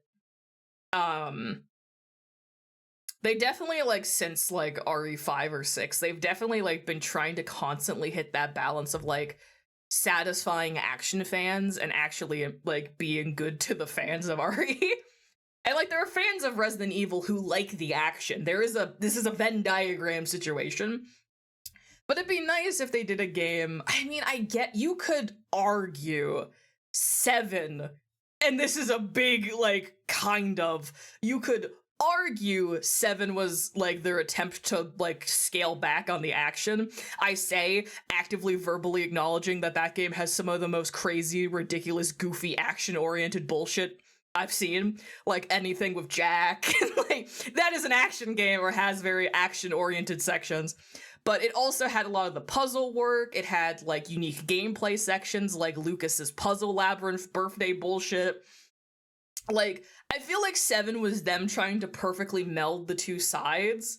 And then now with 9, it feels like they're splitting the difference again. Because they're quite literally, at least this is kind of how they're advertising it, they're splitting action-oriented gameplay into Leon, again, quotations, whatever, action-oriented gameplay into Leon, and more survival, puzzle, stealth, you're not shooting everything gameplay into Grace.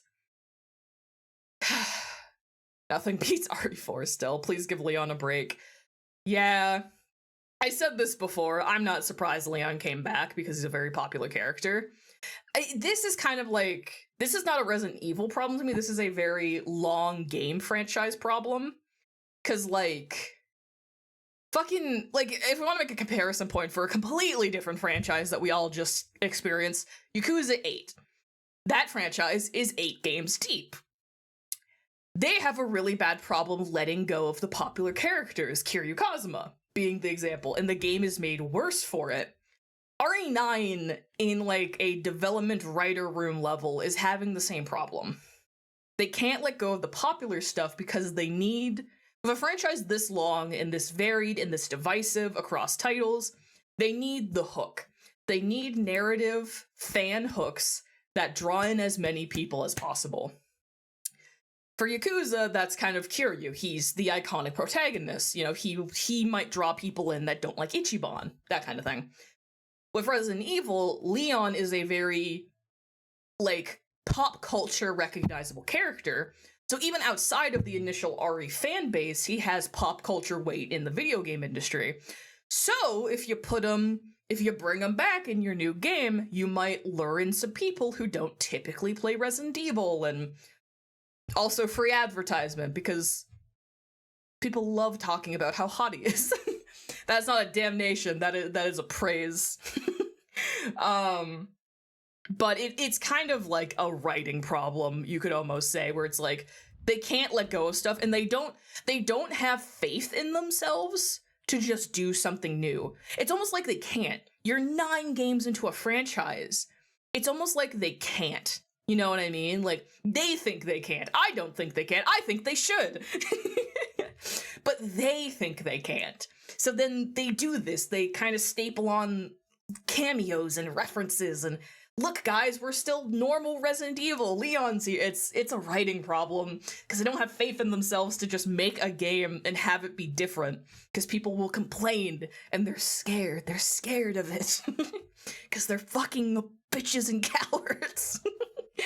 Anyway, I figured after 7 they would have realized that they don't have to play it safe. 7 was so good. I really like 7. Like, again, take this with a huge grain of salt as not someone who has their hands, like myself. I have not played a lot of Resident Evil games. I'm speaking from a non-player, have watched playthroughs and researched these games perspective. 7's really good. And it's such a shame, because 7 was such a good direction. I like Ethan as a protagonist. I like, at the very least, we have Grace, who is a new protagonist. There's a lot of potential for them to, like, put, again, fresh blood. This whole thing of fresh blood with Silent Hill. Fresh blood into the franchise with new characters and protagonists that have interesting things going on with them. I'm not convinced that Grace is the most interesting character, but she is new, and that gives me hope. You know what I mean? Like, it's just good to see that they didn't commit to a pure fan service quote-unquote experience by having this be another Leon game. Again, it shows a lack of confidence because they're hedging their bets and not committing to something new, but I like at least that Grace exists. The bar is in hell. Sherry! Hold on, wait. Is that her? Yeah. Is that her? Is that Sherry? I don't know many other blondes in Silent Hill with cropped hair, so... February 27th, pre-order. Fuck, that's sooner than I thought it would be. Okay. And I'm Sid Schumann. We're back with a new batch of... Makes me think of how almost every FF is a different world entirely, but Cloud still shows up constantly. Dates for both Pragmata and Resident Evil Requiem from Capcom. Both are... Is Pragmata coming out on PC? Please. Listen, Pragmata is a AAA game, so I probably physically cannot stream it, but I do want it. Who? 2003's Legacy of Kain Defiance is being remastered by I have not heard of this, actually. Available to pre-order today. The final chapter in the Soul Reaver saga brings players... Oh, Soul Reaver. Okay, that I'm more familiar with. Lieutenant Raziel. Hey, I know that bitch. I recognize this one. Updated HD graphics, a new third-person camera, and wayfinding level maps, as well as bonus features like character skins. Oh, that's fun. Have to tell me. Lost levels, deep lore, Lost levels, and more. Of course, there's a photo mode. The version of the game includes promotional comics and a playable demo of Dark Prophecy, the unreleased sequel to Defiance. Oh, wow. Given the choice. This is a pretty... This feels like a labor of love a little bit, actually. Or to challenge. Huh. For another throw. I have no investment in the series or anything, but just hearing the things they're talking about feels very labor of love. That's kind of nice. Defiance remastered. God, please don't be a $60 video game. That'd be depressing. Starting today. Legacy of Kain is a fantastic series. Okay. Brigandine Abyss is What the the latest installment in fuck? Happy Net's Brigandine series, which dates back to 1998 on the original PlayStation. Nuh-uh, no idea. What the fuck? Tells the story of six Okay. heroes who rise I love learning about entire new franchises that have existed since the 90s, and I've just never heard of them before. Enjoy deep strategic gameplay with over 100 unit classes, including Older people popping off to the Legacy of Kain remaster. It seems really cool. Like, the added feature of the promotional comics, a fucking demo for an unreleased sequel, the comics, like, that feels very labor of love. Like, not just, they didn't want to just simply bring these games forward with a good remake, or remaster, pardon, but like they wanted to include fun little weird shit for the actual fans, and that feels nice. I like that. Oh, fucking Dead or Alive. It's been a while. When was the last Dead or Alive game? Well, it's coming back now, so. New update. What's going on with Dead or Alive? Team Ninja? Holy shit.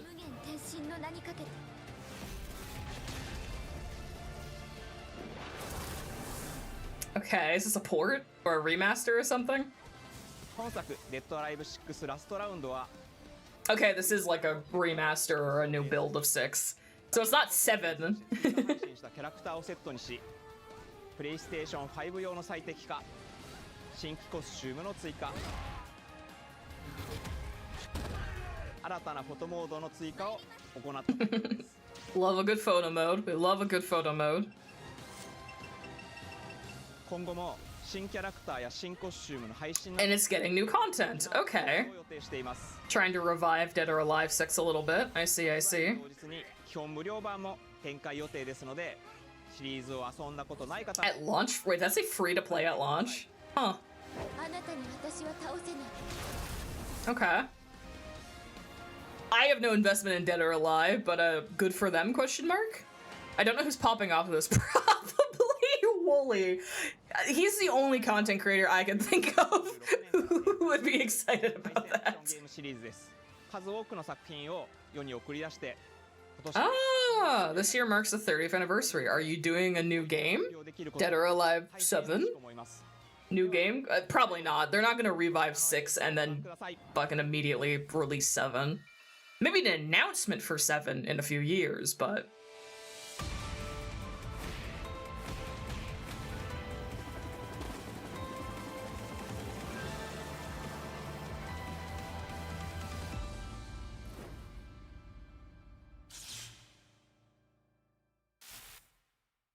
In development for PlayStation 5. Okay. Yeah, so they're announcing the development of the next game. So yeah, it's gonna be years off. Oh, I remember this. I do remember this. I don't remember the name of it, but I do remember seeing the trailer for this. Right, it's the Control game. Right. I see the spotlights. Completely forgot this was Control. My bad. We're getting distress calls from the theater, but research thinks we might have a resident on our hands. No one should have survived that. Oh, is this just a gameplay trailer? Just video game? Hello, everyone. I'm Mikhail Kasaryan. Oh my god, they're showing the UI. That's crazy. Game-changing sequel to Control. What you are seeing here is very minimalistic. Captured from our in-development build. We play as Dylan Faden, our supernaturally gifted hero, in a version of Manhattan like you haven't seen before. We recently acquired Shift, an ability that empowers Dylan to seamlessly move through gravity anomalies and adapt to the world around him. That'll be interesting running in a live engine. Here we are showcasing a set of different forms of Dylan's main weapon the Aberrant can take, and his supernatural abilities. I love just force pushing all those enemies off the building. To suit your playstyle.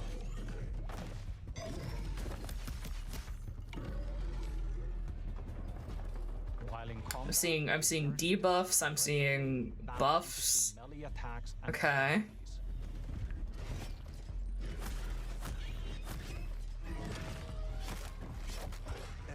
For me? Kind of. I love Control, but I didn't like the looped Obdrist. I'm gonna be real interested in Dylan's story. Huh. This I know gameplay wise, this is a pretty drastic shakeup from Control, I think. Control wasn't combat oriented, right? It was kind of puzzle movement oriented. Am I crazy? Maybe I don't know enough about Control.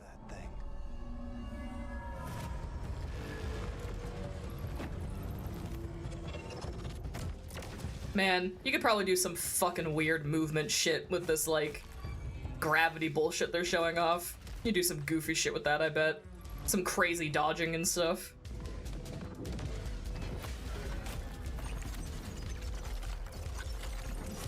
Yeah, you do it, Dylan. You murder that fucking thing. Phew. Hear something. I know where the Resonant is, Zoe. Oh my god. Resonants are the dominant threat. Time to add Control to the list. I'll add it to the games my chat has requested list I have on my fucking spreadsheet.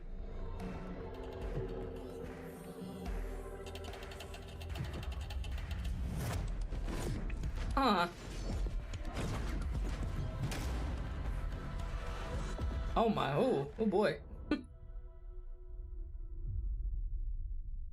2026 as well, that makes sense. Long ago, you were made for this night, to save the age of man. Half human, half angel. They call you sin. I call you salvation.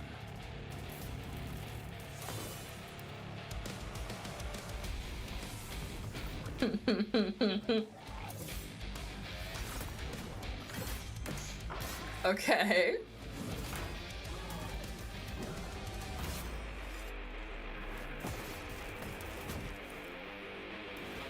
Yeah, this is some fucking Doom music for sure.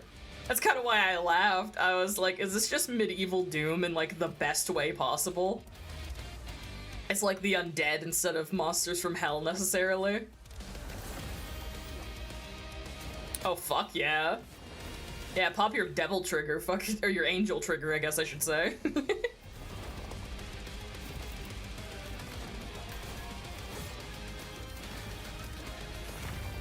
Okay.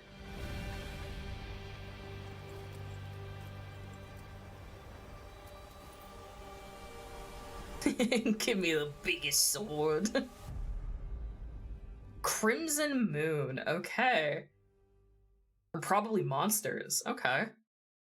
That looked fun. That looked like a fun little thing. Is that a flower bear? That is a flower bear.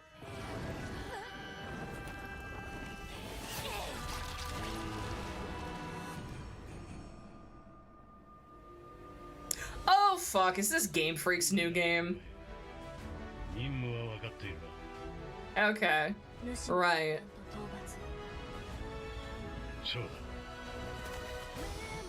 I actually haven't researched much about this. I've heard people talking about it because obviously people are like, oh my god, Game Freak can make something that isn't Pokemon kind of shit, but like, right, I forgot. They are in fact making another game. This is a fully new IP to my knowledge, yes. This is a new Game Freak IP. Weirdly enough, it gives me Nier vibes, like Nier Automata. Not Automata, like the original Nier. Or, not original, fucking... whatever. This gives me kind of Nier energy, and I don't know why. It has a certain, like... I don't know. Something about the ruins and some of the, like, monsters and stuff just kind of make me think of Nier. I don't know. Game Freak can barely make Pokemon.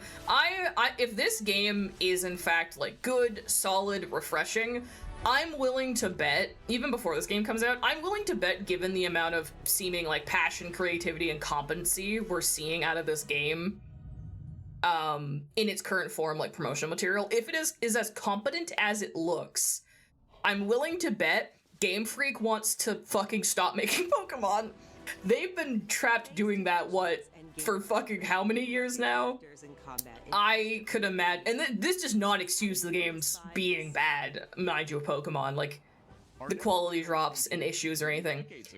I imagine they're just fucking tired of fucking Pokemon.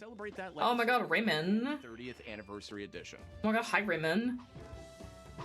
This digital museum features 5 playable versions of the original game. 5 different ports of the game. PlayStation released, enhanced with new accessibility options.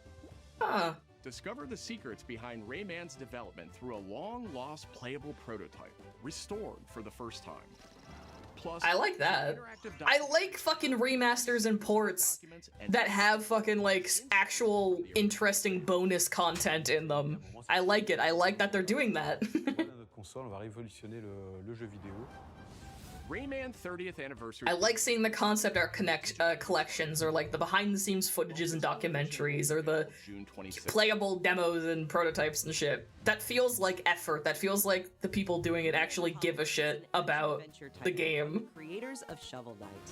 Right, I've been sent Mina. Someone sent me Mina before. To a bizarre mission to save a cursed island. whip foes into a I wonder what they're developing this in. Like what engine? And hunt down secrets in a pixel-perfect love letter to handheld gaming. Probably not actually in any of the Game Boy engines. It's probably too complex to be developed in one of the actual Game Boy engines that have been made. Available on PlayStation 5. Sorry, I'm... Hey, we saved this cool thing for y'all to experience. Yeah! Set years before the events of the original game, this prologue tells the story of how Alba and the wolf cub Neva first met. Alba must earn the young wolf's trust and guide her through the blighted wilderness.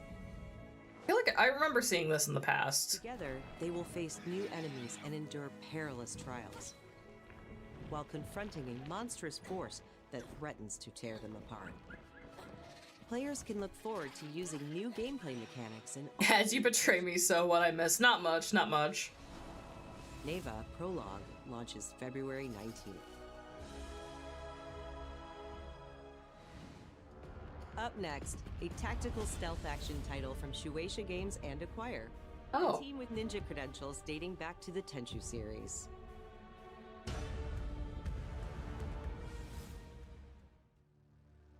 Okay.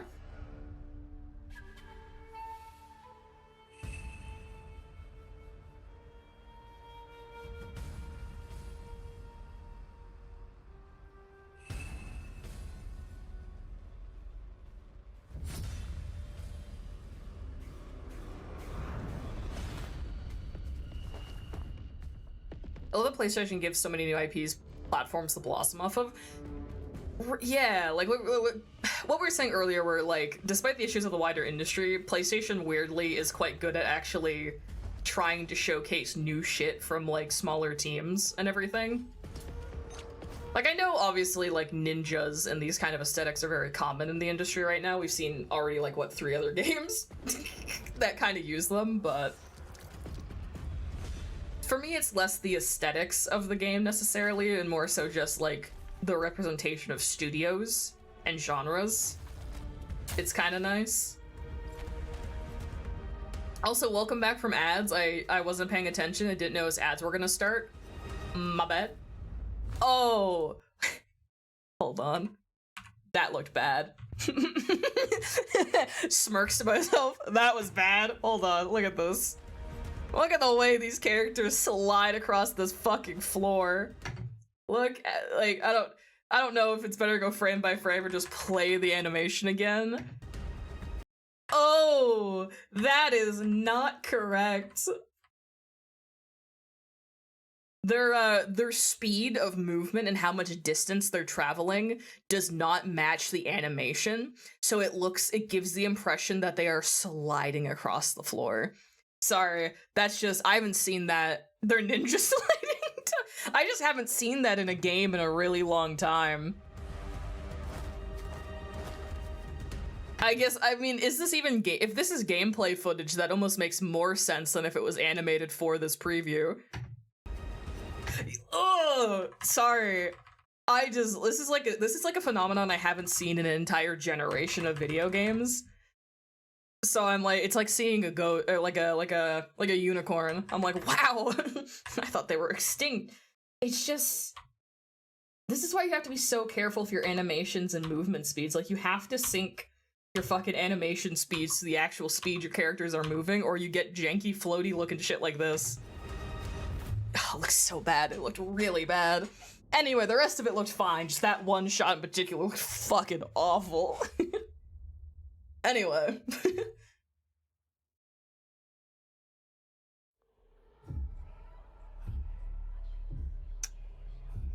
Oh, I got so many notifications. Please stop. Snake.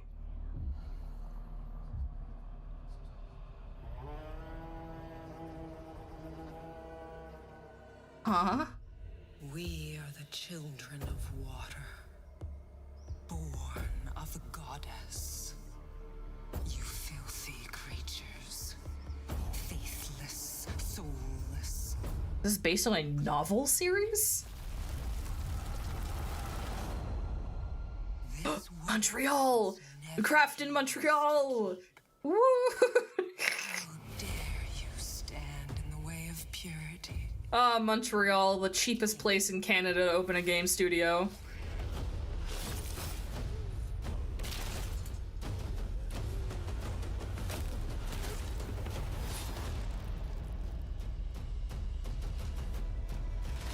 Ah, a chicken?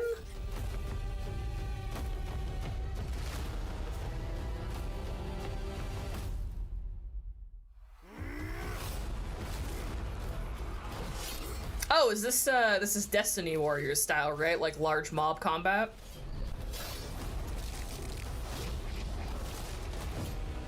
Yeah. Okay.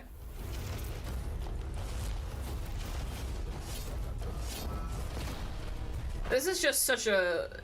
everything about this is bizarre. I'm really thrown off by the fact that this is based off a series of novels, I think. That just really threw me for a loop. This is fascinating. I mean, it looks interesting. It looks like it certainly has a unique world. All things considered. Weird protag, cool concept. Yeah, kind of, right? I cannot... Has there ever been a situation where a book has been adapted straight into a video game before? Has that ever happened? It obviously has, but I'm like, what's a prolific example in the industry of a book being adapted straight into a video game? Was Witcher a book before a game or a book after the game happened?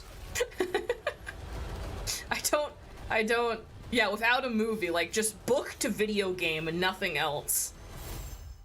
Like, I don't... Book before, okay. But Witcher wasn't straight book to video game adaptation, right? I don't know the Witcher lore. Kit might be still here to tell me. But like, yeah. I don't know. Our newest racer has arrived. Witcher games go off okay, they do go off the books. Okay. So maybe Witcher is like the only other example I can think of a book exhibition race. Go off the books and the games come after the books. So maybe you could say that Witcher's another prolific example of like novel to game adaptation. I don't know, it just caught me off guard. Ah, pod racing. God, this looks so ugly. It's so fucking gray. Oh, and it's so brown now. I know it's Star Wars Desert Planets, you can only do so much, but like, come on. Anyway, that gray one was really ugly, but I mean, the desert's classic. Impeding! Impeding! If they weren't holding me back right now, I'd have you frozen in carbonite! It's so weird seeing a Star Wars alien just speak straight up English. It feels like, I don't know, that feels weird to me.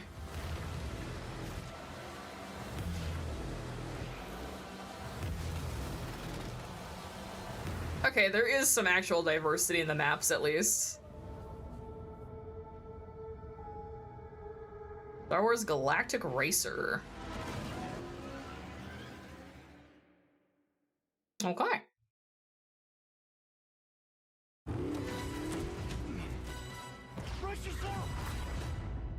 Fucking 007 game? Okay. He's a bad influence on the... Oh, it's prequel Baby Bond. Look, I know where this is going. Do you mind telling me why I'm here? I would like you to join His Majesty's... Oh, it's an Amazon game?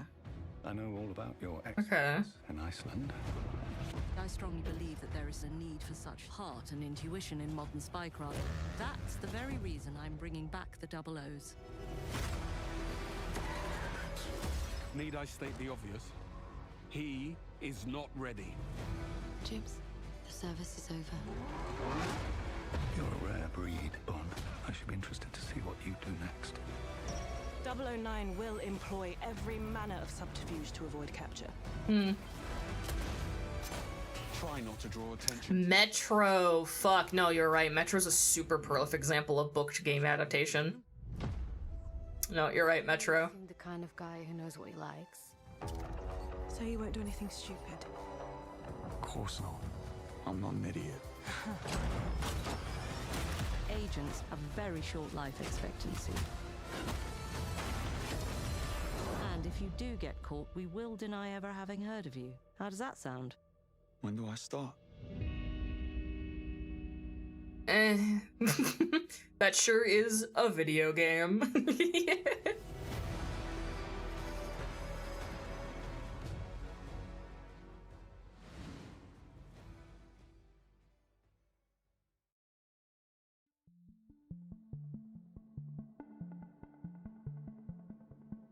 I'm Peter Brown. I manage the game content team with... They teased this 007. Really? Oh, I wonder if it's been in dev for a while then. AAA. Those of us in the third-party portfolio team travel the world and meet with our partners. Ah, third-party games? Exciting for me when those partners have been foundational to my own love of video games. And Konami is definitely one of those partners. Wow, points at them. A lot of people remember Konami for being with PlayStation in the very beginning, taking some amazing franchises that everyone already knew and loved. Didn't I make a joke about a new Metal Gear game? New ways of designing video. This doesn't feel like how they'd hype up a new Metal Gear game, but I did make a joke earlier about new Metal Gear. Konami approached us with their list of announcements for today's State of Play. So to mark announcements plural? Oh, there's a new Metal Gear. We join you today. Announcements plural? There's a Metal Gear. Not only to share some really exciting reveals for upcoming games. There's at least one Metal Gear, perhaps two Metal Gears. They've brought today, and we hope you will be too. Enjoy. It's probably a remake, because they've been on the remake train right now, so I'm not expecting a new Metal Gear.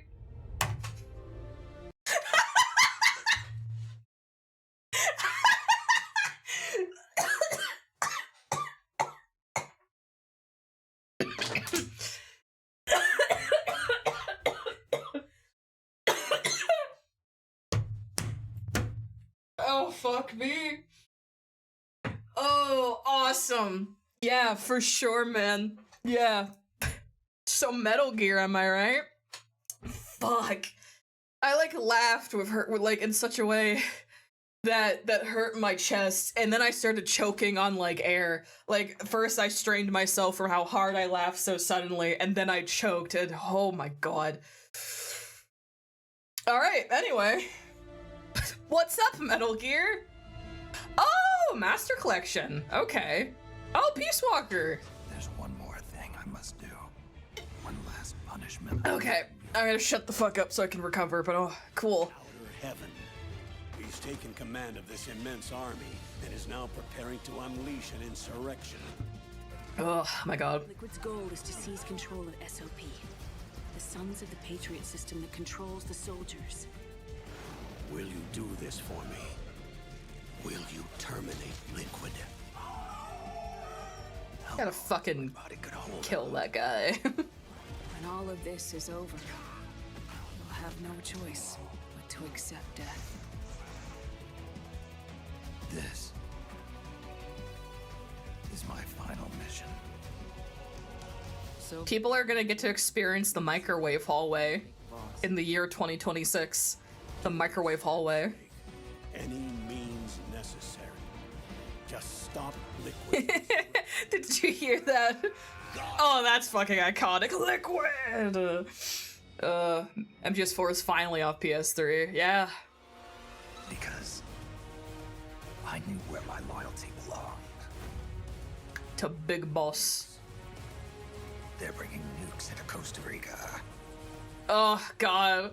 Dude, that specific, like, Big Boss era, like, I don't know, like, his voice in this game in particular is so fucking iconic to me. It's like, this is the voice of, like, Snake / Big Boss that everyone fucking tries to mimic. It has that fucking, like, to everything he says. It's so iconic to me. Loyalty belonged.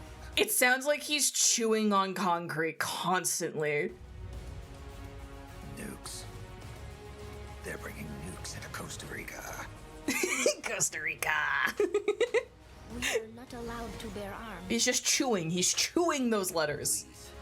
You must drive them out of our defenseless country. Just the way he says some shit is so great. They're bringing nukes into Costa Rica. It simply said Jack. Over and over. Boss. Is that you?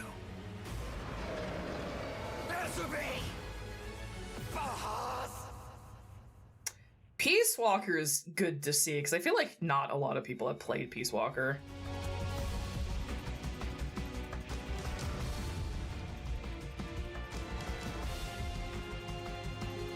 What console did what console did Peace Walker even come out on? Oh my god, wait. Oh, that's a way bigger deal then. Well, so Peace Walker was originally PSP, but apparently it was ported to PlayStation 3 and Xbox 360 as part of an HD collection for that generation. But so it's probably a port of the PlayStation version, not a port of the PSP version. But either way, anytime a PlayStation Portable game gets off of that fucking console is crazy. Also out this year in August. Bonus content, Ghost Babel, and the soundtrack. Hold on, I want to look. Screenplay book and master book. Metal Gear Solid 4 database, screenplay, master book, and then soundtrack and Ghost Babel. Okay. Babel? Anyway, yay Metal Gear. I wasn't expecting a new game, but I had to assume something Metal Gear was happening. Given how hard people were popping off and saying that this was a really good state of play, I was really expecting, like, a popular franchise to get some love. There's been a few good things in this direct that, like, maybe to me personally isn't a huge deal, but, like, for gaming pop culture or game communities is a big deal, you know what I mean? Like, I'm not a hardcore Metal Gear fan, but, like, my sister loves the series, so I have a lot of love for it because of my sister. Final update, huh? 初代プレイステーション向けに発売されたメタルギアソリッドには高解像度設定を追加し、Ah! 美しく文字も読みやすくなりました。 Okay. Good, good. またメタルギアソリッド3スネークイーターについてもさらなる高解像度化を実現しております。本日よりアップデート配信開始となりますので、この機会にぜひ That's kind of nice, updating the first collection with better graphics and abilities and shit. Delta, now on sale specially. Holy fuck. 50% off. Goddamn. They're really polishing up all the Metal Gears they didn't fuck up. Again, it's nice to see the support. Like, obviously, in the modern age, you can emulate basically fucking any game. You know what I mean? Like, you don't have to pay the money for these collections or anything. You can emulate. But, like, hold on, I'm gonna pause before whatever the fuck this is real quick. Like, you can emulate shit, but I cannot sit here and say that it's not good to see, like, companies or developers and stuff give a shit about their IPs in a way that actually feels meaningful.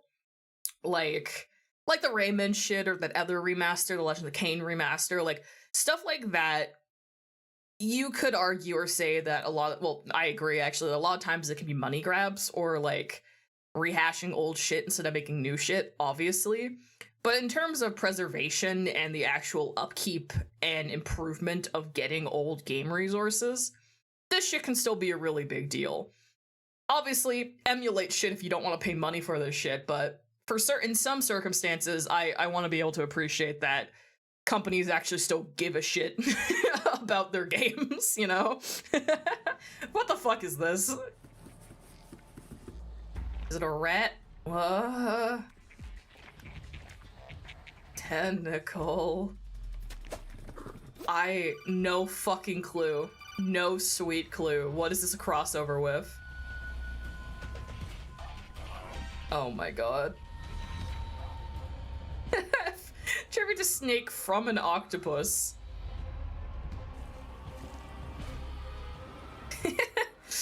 This looks goofy as shit.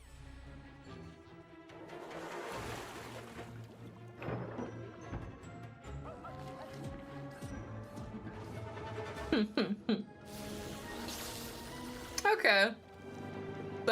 What a fucking hilarious segue into this game announcement.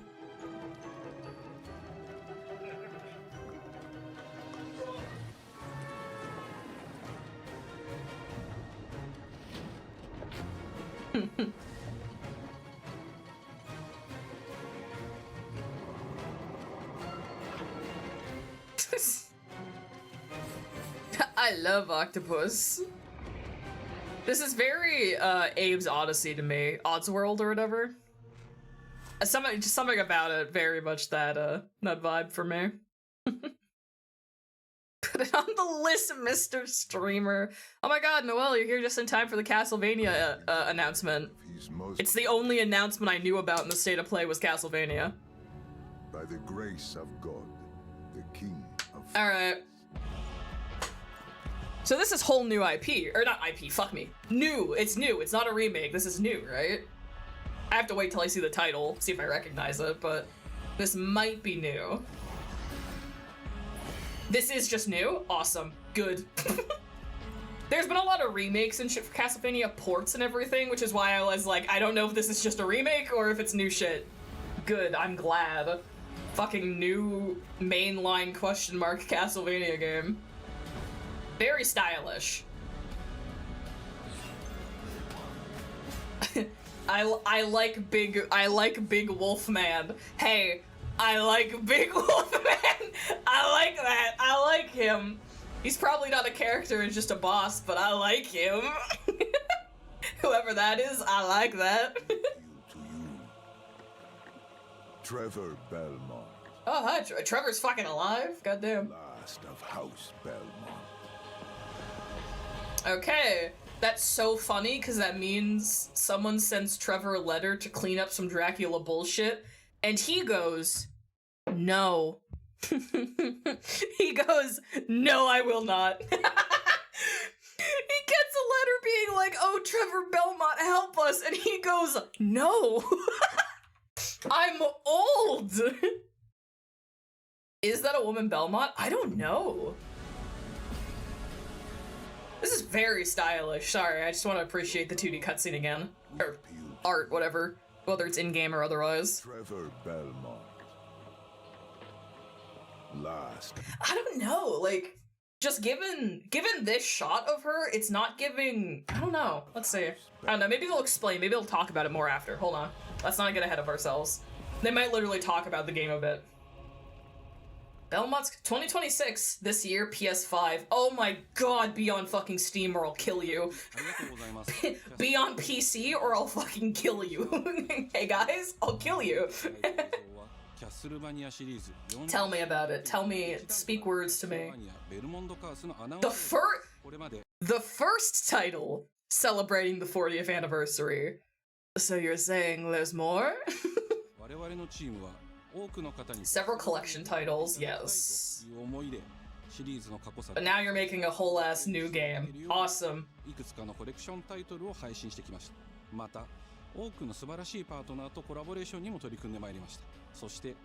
Yeah.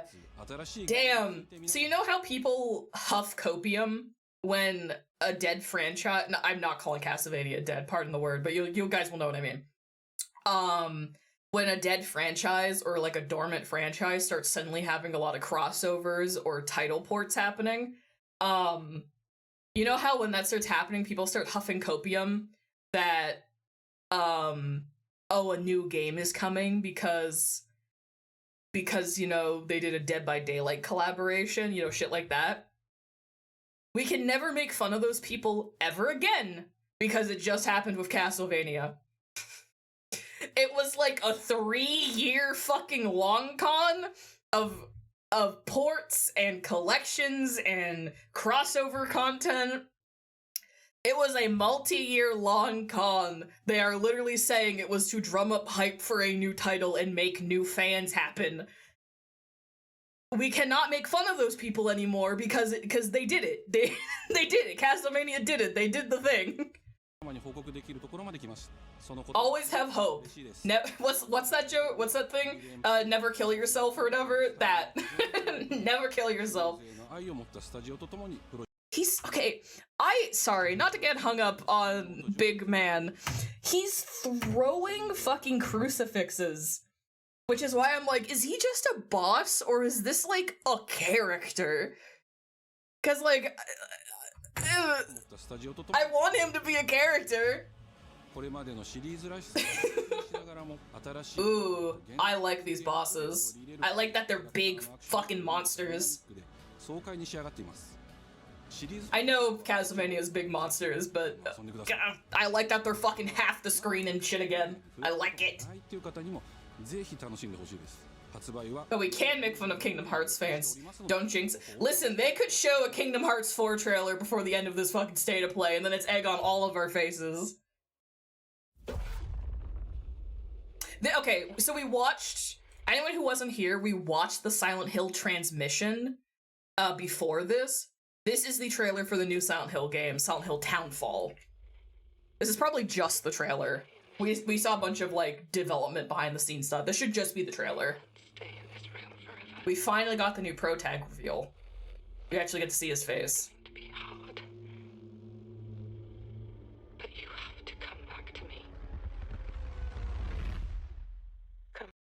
We were also worried that New Vania would be a generic 3D game, but this is the best possible world.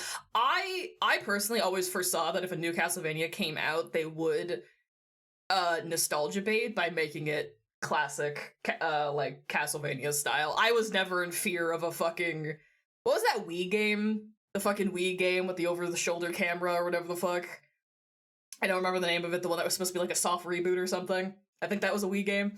I was not scared of that happening again. They learned badly and desperately what doesn't work. Actually begging for this to be a Bishonen male pro tag for my yaoi boner, even though I know she's gonna be a woman, which is a huge win anyway. Lords of Shadows, thank you. Did you catch the developers of the Castlevania game? I didn't actually. They didn't though? They made 3?! I thought there was 2. I know 2 is too many, but I thought there was only 2 of them. I didn't know there was 3. Also, no, I didn't catch the Castlevania developer, and yes, I am going back to see who it is. I'm assuming it shows it on the title card thing. Hold on.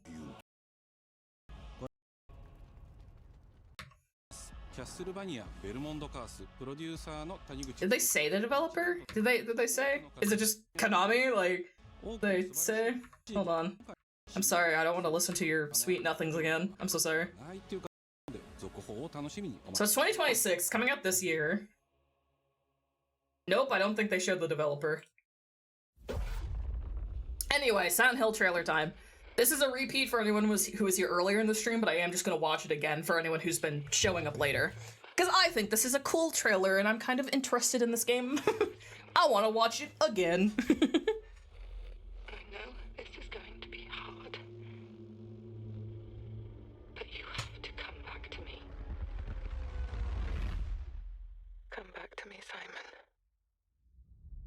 Same group as Dead Cells, okay.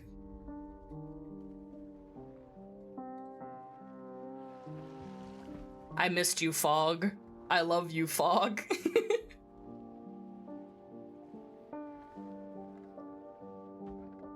I woke up in the water again.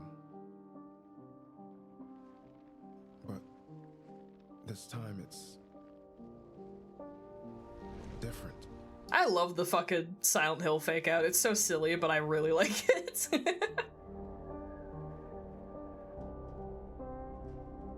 Sorry, I'm gonna be annoying. That's a police. That's from the police. Failure. Together. Let's say no. 10th of March. I'm trying to piece together the plot of this game based purely on this one trailer, and it's not working. Whatever heart this town had has stopped. This town is ours. Save our town. I want to know what the fucking protests were about. We know the ferry's closed, so they were isolated for some reason. But like, why? What happened? Shaking this game. Please, God, let this game have a good plot. God, I'm begging you. What you did.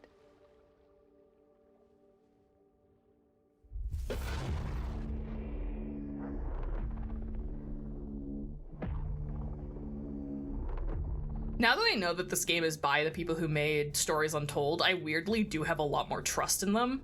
Because I know they can do good with atmospheric horror and, like, build-up and game mechanics intertwining with storytelling. Like, they have been competent in the past, so I do have confidence that they could execute this in a good way.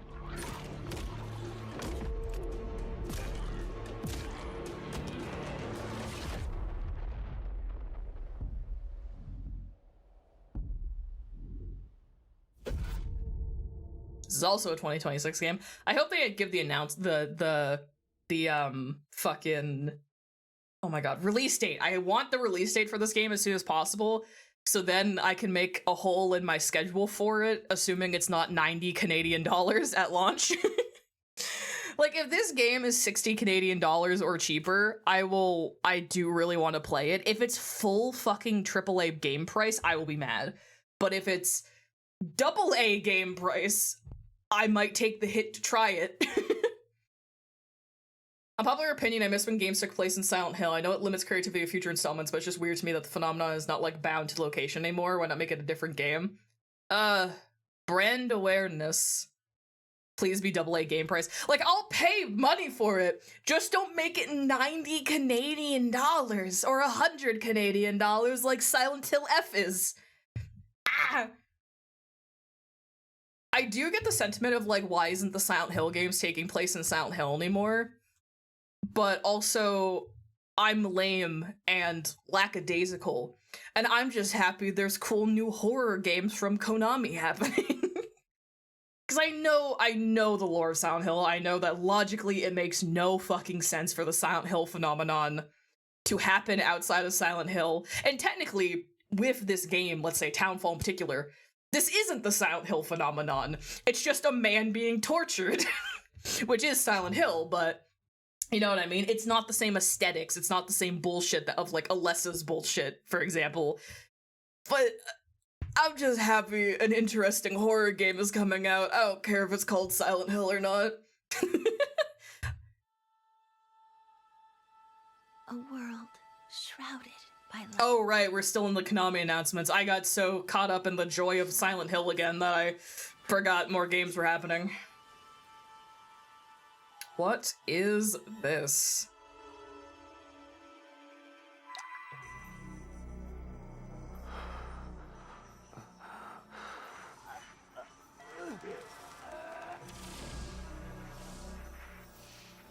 Whoever this anime boy is, he's fucking going through it.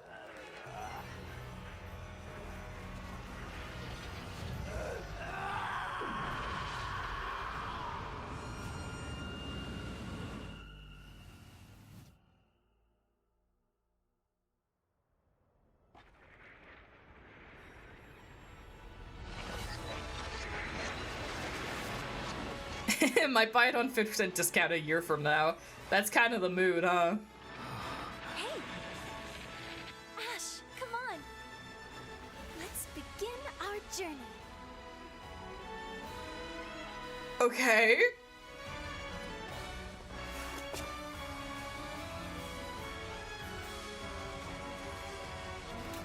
That's so funny. A game protagonist. Oh, sorry. I'm so sorry. I want to listen to that noise again. Oh, that's bad editing. I'm so sorry. I love shit like this. Did you see the cut? Why did they cut 2 seconds of this cat meowing? You can see the cut in the frames where they just cut out like 0.5 seconds of the animation. Weird, bizarre editing decisions were made, but whatever. Those were Her Majesty's words. I'm going to defeat you here. Anyway, it's really funny if the plot of this game is that, like, a character bad ended and then got emo over it. He got so emo over it, he time traveled. I hope that's the plot setup for this, or else I will be disappointed. Because that's really funny if that's, like, the setup for this. And also rain that turns people to gold. Pretty, but also terrifying. In development for PS5. Okay. 皆さんこんにちは。プロデューサーの門井です。ティザートレーラーの方は I love that slop setup. It's a fun setup. How dare you call it slop? I think it's funny as fuck as a setup and really good and interesting. How dare you? We are not a slop supporter in this house. 成長。そして JRPG には大事な心揺さぶられるような展開。 See that version of the cat meowing wasn't jankily edited. That was the full animation. Sorry, bizarre. Something's amiss. Weird editing is amiss. 新しい冒険が始まるというワクワク感。ぜひ Imagine having to cut 0.5 seconds of your trailer to make it fit in a PlayStation state of play, and you cut the middle of an animation and audio clip. A decision was made there. どんどん出ていくと思いますので、ぜひ楽しみにお待ち。 Torture time travel is like crack cocaine that's been overused to absurdity. I love it. I love tortured time travel. It's I love that trope. I love it. It's good shit. Not actual gameplay. Oh, okay.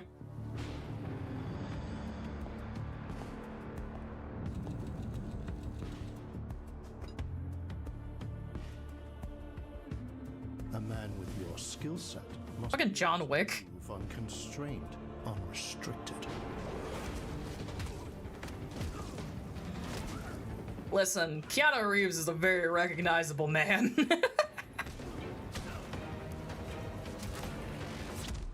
He must be versatile, capable. I saw the hair and I was like, that's... Don't shadow his face. You don't have to hide anything. We all know. I would argue Keanu Reeves is one of the most recognizable men in any pop culture, arguably. Because I was trying to define his pop culture influence by a time period, but in modern age, John Wick has carried a pretty good. He was prolific in the 2000s. He was prolific in the 90s. He's just a very iconic pop culture figure. Especially this specific look for him. Awesome. That's hilarious. Good. I believe you are ready, sir.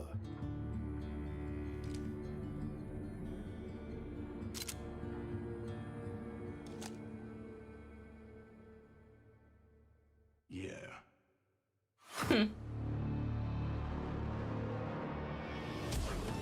So yeah, John Wick game. I kind of hope it's very Hitman in style, you know? Goofy, fun action, stealth bullshit, maybe. Why not? Why not? I imagine it's people are gonna have fun with it, you know? Good morning, New Cascadia. This is Joy, your community outreach liaison. It's a lovely day outside. Hi, Bungie. It's quiet. Very quiet. Rainfall is expected to begin in the early afternoon and last until a long time. For those who did not wake, your restless dreams endure. So small among the stars. Breathe softly. Do not worry. This is a multiplayer game, right? I'm pretty confident. They're still pushing this. Oh, doggy figure. This is General Dalek Reed of the New Cascadia colony on Tau 74. This looks so Whoever, ugly. whatever's out there. Not like, sorry, I should specify. Specifically, the player model, the weapon designs, and the architecture, like the buildings. It's so fucking ugly. It looks unfinished. It looks like in a video game, when a video game has a joke location, like a joke location that is untextured and unfinished, and they have stupid bright color placeholder textures. That looks like they just shipped the game with that. This is, in my opinion, extremely ugly artistically. This is not appealing, even though I think I understand what they're going for aesthetically with these locations, artificial buildings popped up or whatever, Monsters. We're all monsters. It's so ugly. It's so ugly.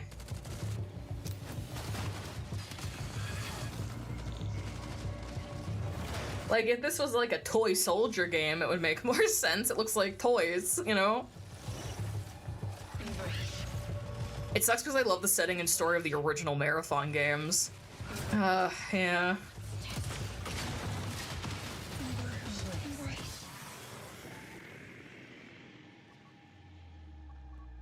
Mayday! Mayday! Mayday! Mayday! Mayday! Mayday! Ow, my eyes.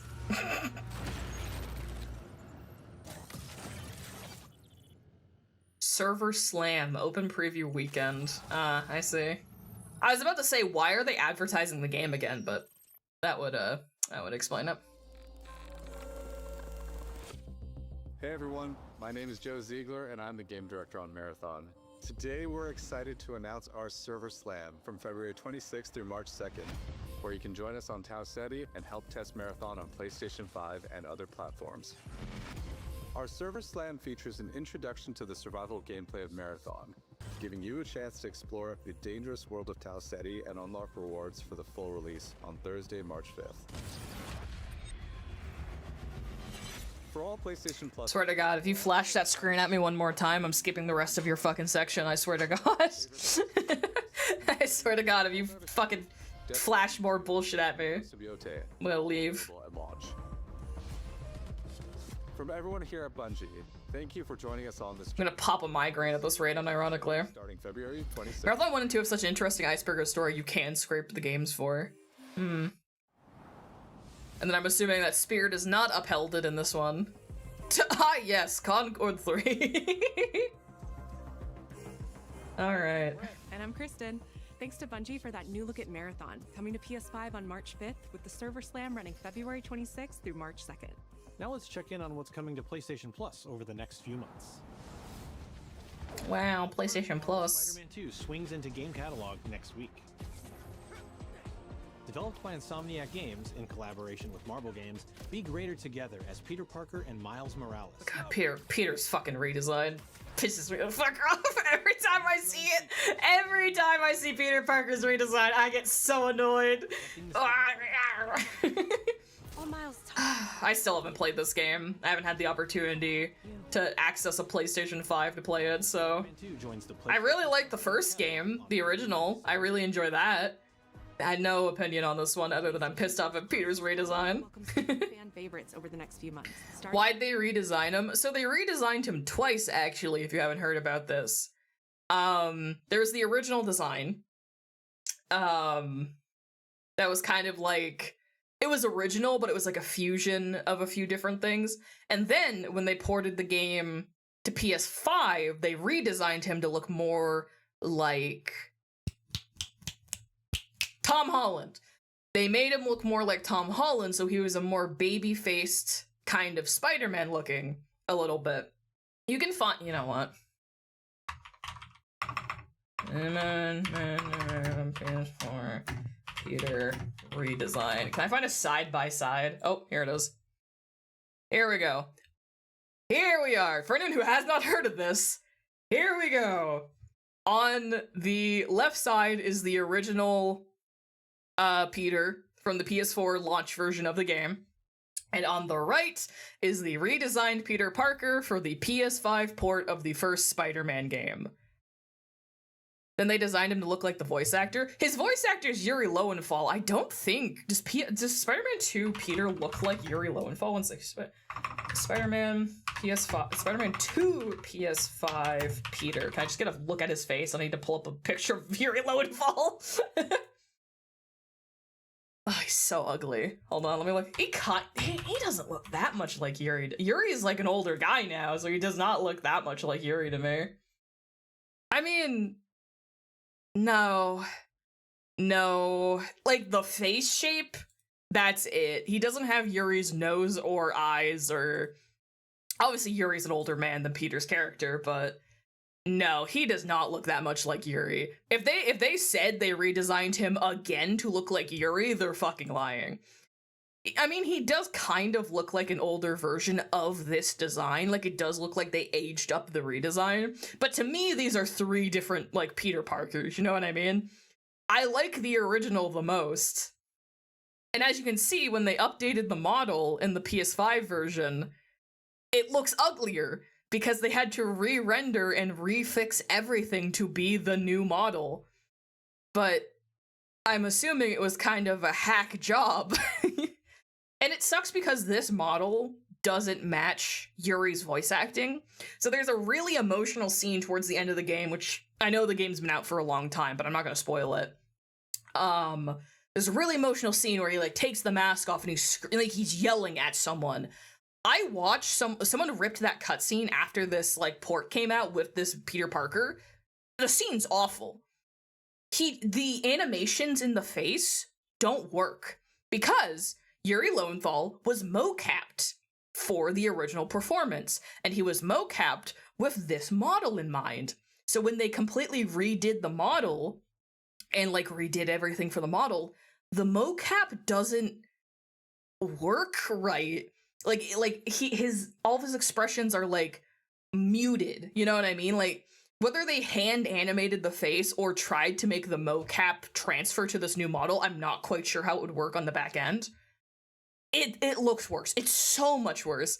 If I was to stream Spider-Man PS4, I would hook my fucking PS4 up to my computer and stream the original version. I would not buy it on Steam.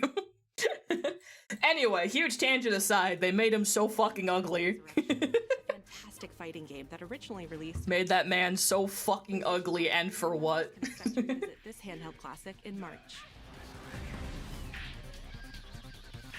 Wow, Tekken. The original PlayStation version of Time Crisis brings arcade... Time Crisis? I haven't heard that name in years. This version also offers gyroscopic aiming. You could mod the old design? I don't know. You're right, someone must have done a mod or a patch or something that brought back, like in the PC port, brought back the old design. Assuming they updated it to be the new design. Ah, this game! Big Walk is a cooperative multiplayer. Big Walk! Teamwork. I love the music for this game. I love the song. Oh, Get lost with your friends and it looks so silly. Puzzles and playful discoveries. I don't know, this game looks really cute. It looks very low stress, goofy, you know? I like the characters, I like their little arms. I think it's cute. I'll pull up Nexus and check, thank you. But we still have a lot Uh-oh. to show you. Puzzles? It's fine, I would theoretically have friends helping me with those puzzles. Oh, this one! We keep seeing it, and I'm like, oh yeah, I know this game because it has the attractive main character, and I remember nothing else about it. Oh, this one was it was like a roguelike as well. We figured that out at one point. For you, Arjun. Finishing the mission. Keeping people safe.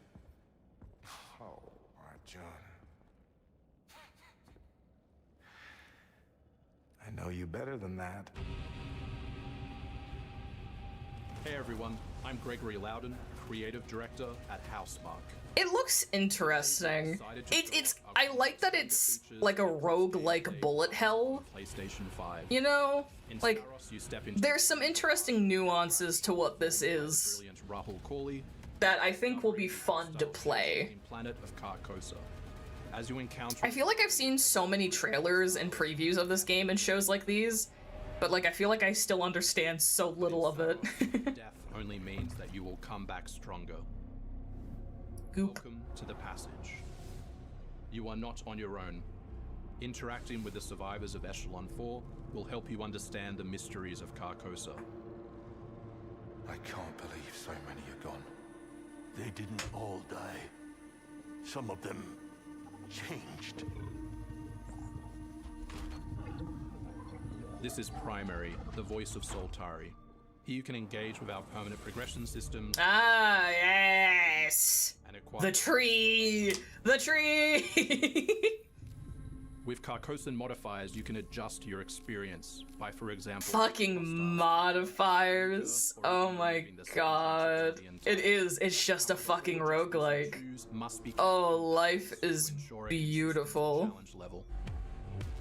Amazing. Primary also allows you to teleport directly to any bar. How the fuck does progression work in this game if it's just a fucking roguelike? Also means There must be like, once you get far enough, you hit triggers, and like that's what triggers stuff. teleport, It must be. restart the selected biome. I weirdly hope this game has like side quests. Like you talk to the people at your base and they're like, oh, can you go to the Shattered Ruins and kill 50 Blorbobigos for me? I wanted to have fodder side quests. That would feel good. That would feel natural to me. By using it, you discover that it calls the eclipse. Second most popular mod under the characters category is called PS4 face restoration. Amen. Half of these mods are just bearing Black Cat's titties to the world. I mean, far be it from me to throw stones in glass houses, but I mean, hey, she's really good in that game. I do really like her depiction in PS4 Spider-Man is such a labor of love to the Spider-Man franchise. It's like it's such a, legitimately as a person who really likes Spider-Man, it's such a good melding of interpretations and elements in popular Spider-Man media, whether it's the games, the movies, the cartoons, comic shit. It feels so labor of love. I don't get the same impression from the second one. The second one I don't feel optimistic about personally. I haven't heard good things about it either. The first one I fucking loved. I 100%ed it. I fully fucking beat that game. I think I'm missing like 2 achievements because some of the DLC had a bug where the achievements didn't actually trigger on PS4. So to actually 100% it and platinum that game, I'd have to replay the DLC, but you know. Anyway, what's going on here?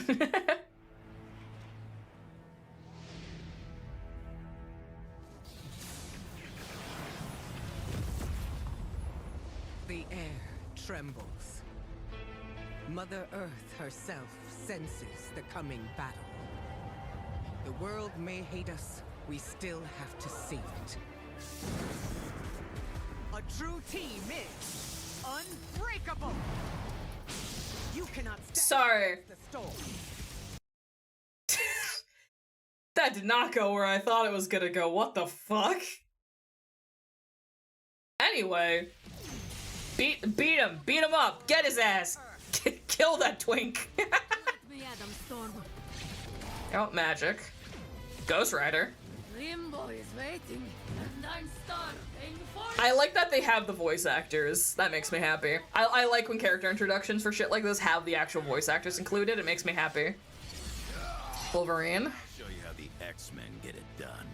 Oh, Steve Blum. Okay. You're cooked. Iconic. initiating attack.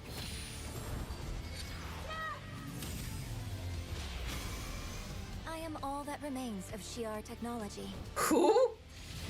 This must be an original character for this game, right? That's not a character from the comics, right? She has very much original character in a fighting game energy. No? Oh my god. I've never seen her before. We are stronger together.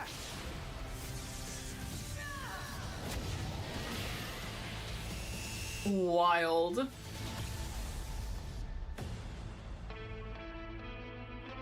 Right, Fighting Souls. Hold on. Ultimate Edition, Howard the Duck avatar, blah blah blah. Cosmetic bullshit. Animated chromatic color pack for all 20 launch characters. 1 year pass, but they don't tell you who it is, and then 5 character costumes. The fucking classic costumes for Cap and Iron Man look fucking ridiculous. She's the Danger Room? That's wild. That feels like something they would make up for a fighting game. Cause like every fighting game has like an original, like stuff like this. Back in the day, they would always have like one original character or fucking whatever. And to me, that's like on paper that exact thing where it's like, oh, what's an original character we can make that like still feels like an X-Men character? What if we made the Danger Room an anime wife? Yeah, that's it. I was so confident she was an original character made for this game. Holy fuck. I was so confident. Anyway, hi Storm. Oh, fucking.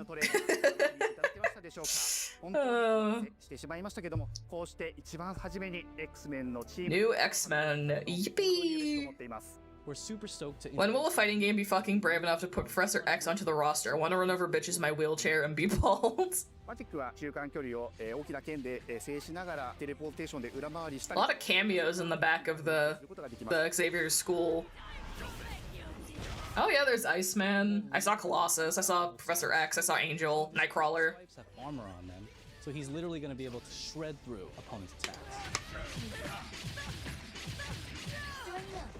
デンジャーは、体のいろんな部分をですね、武器に変形して戦うことができるキャラクターです。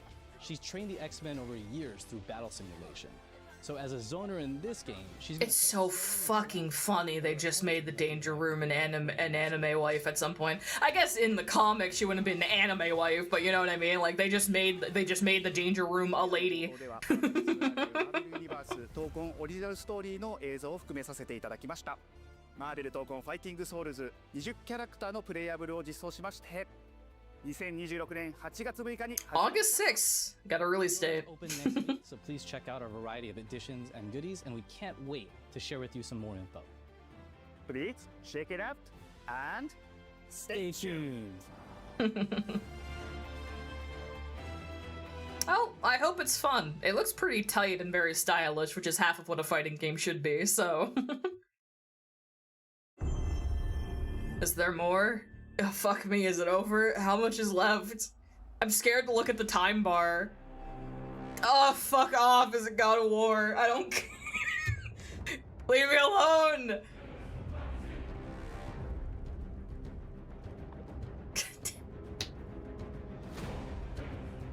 Oh, do we have a third new God of War game in the trilogy or whatever?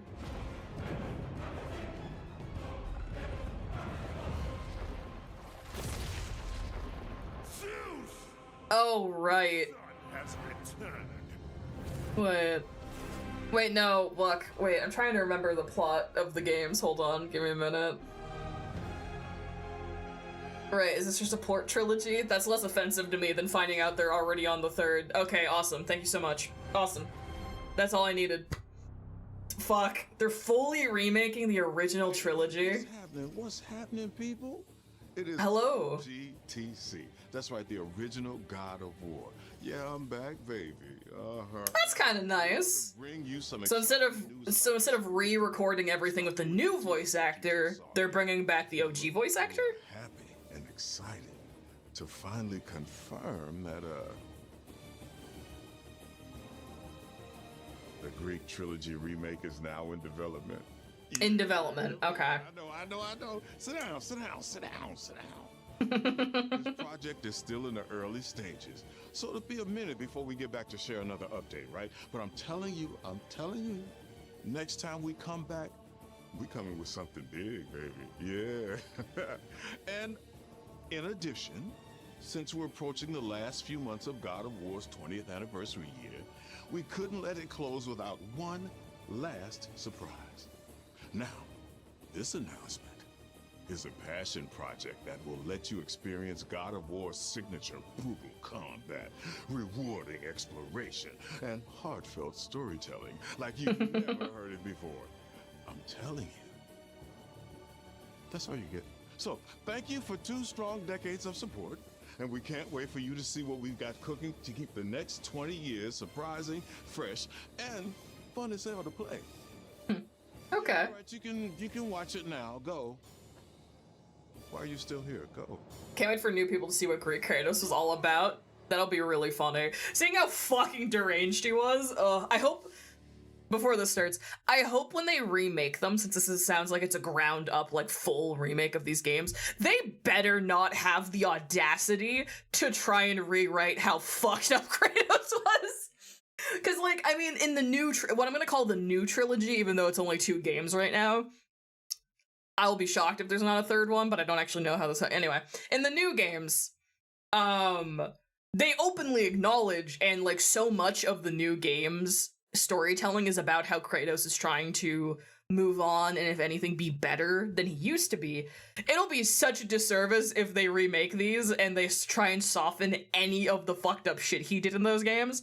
I hope they make him worse. I hope they make it so much worse. Anyway, what's the next God of War thing? What if they're working on the remakes now? What are they even announcing? Oh. I'll make a cat. Before I was a father. Oh! I was a god. Okay. I was a Spartan. Okay, interesting. This is a cute side game thing. very crisp pixel art on this.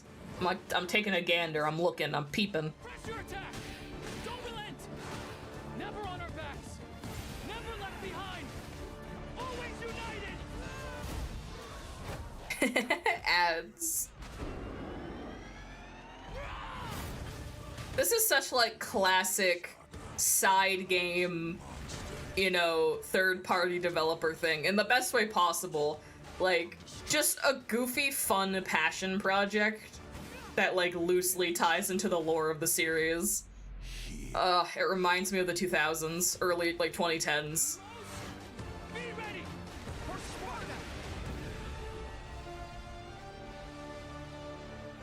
Sparta! I love a silly little side game. God, reminds me of the good old days. When devs could just do whatever the fuck they wanted. Is only the beginning. Oh, it's out today? Fuck. Yeah, fucking good for them. Okay, it's over. Oh, thank God. I was getting a migraine. I was gonna die.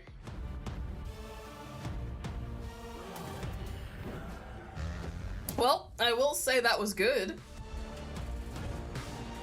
A lot of interesting stuff, a lot of diversity, a lot of different art styles. The remasters were cool. Some interesting original projects, pardon.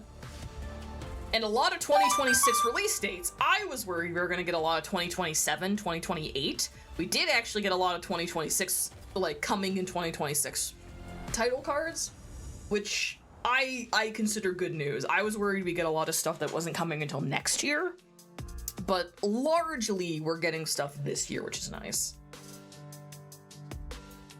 We're playing the 2D Card of War now, yeah? No. This stream has been so much longer than I thought it would even be. I gotta still eat dinner, dude. It's 10 p.m. at night. Oh my god. That was good shit, though. That was good shit indeed. I am satisfied with that. I think that was incredibly solid. And, hi, I'm home now. Hi, welcome back. We were just wrapping it up, actually. Probably gonna yap for a bit longer, but... Ah, Noel resubbed, thank you. Oh, you just did that. I thought I missed that, like, ages ago. Okay, it's fine, you just did that. I haven't been hearing the alerts. I didn't hear the alerts when it resubbed, and I didn't hear the alert then. Hopefully the alerts aren't broken. You guys can tell me if you heard them or not. Maybe I did that thing where I turned them down really low again. And I just turn them up so I hear them. Anyway, that was good. That was neat. I had to reload the page to kill the ad, so I don't know. Well, it's a mystery. Maybe everyone was in ads. We'll never know if my alerts are working until we have another stream. Oh my god, don't worry, I've been steadily hydrating with the many bottles of water on my desk throughout the stream. Oh, BB, when do you get there? Hey, buddy. Everybody said, no, that's not... I've already shilled so much today because of the throne and the Ko-fi and my commissions or whatever. I've already shilled so much, God, please no.